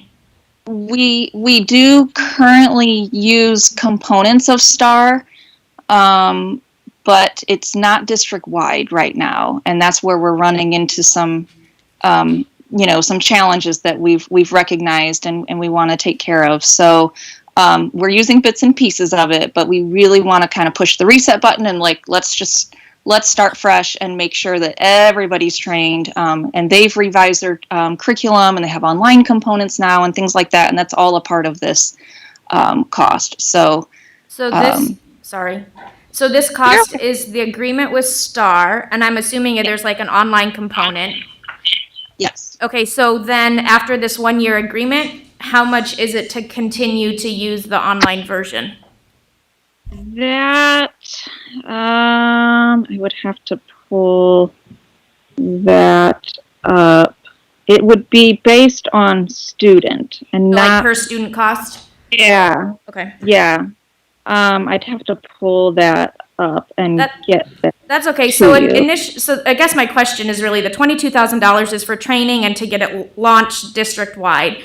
And then basically every year you're going to come to the board and ask us to approve a certain amount so that we can continue to provide services to students with autism. Correct. Okay. Probably so. Yeah, this training is going to be the kind of the initial reset launch. I'm sure there will be some sort of renewal next year, but I don't know the cost, to be able to project what that might be. Okay, thank you. You're welcome. Other comments on item, I'm echoing that, on 15? Seeing none. Madam Secretary, please call the roll. Mrs. Costick? Mr. Claus? Aye. Dr. Rankin? Aye. Mr. Walther? Aye. Mr. Wilson? Aye. Mrs. Ross? Aye. President Shaw? Aye. 7 ayes, motion carries. Thank you. We are ready for the deliberation agenda. The deliberation agenda is to have the expulsion, with the expulsion to be held in abeyance. However, it's going to be amended as discussed in the closed session. So that's the motion. A second? Second, I'm sorry. Oh, no problem. Discussion on item 20? Seeing none. Madam Secretary, please call the roll. Mrs. Costick? Mr. Claus? Aye. Dr. Rankin? Aye. Mr. Walther? Aye. Mr. Wilson? Aye. Mrs. Ross? Aye. President Shaw? Aye. 7 ayes, motion carries. Thank you. Presentations and suggestions by board members. Yes, it's late. Board members want to suggest we go home. That's mine. Reports from board committees. Go ahead. Go ahead, Mr. Yeah, Building and Grounds, because we have so much fun there, we're going to have a meeting in June on the 17th at 4 o'clock. And 17th at 4 o'clock, Mr. Vice Yes, President Wilson. Thank you. Policy Committee will next meet June 16th at 3:30. 3:30. All right. Yeah, I think we're ready. Is there a motion to adjourn? Second. All those in favor? Opposed? Thank you. Thanks, everyone.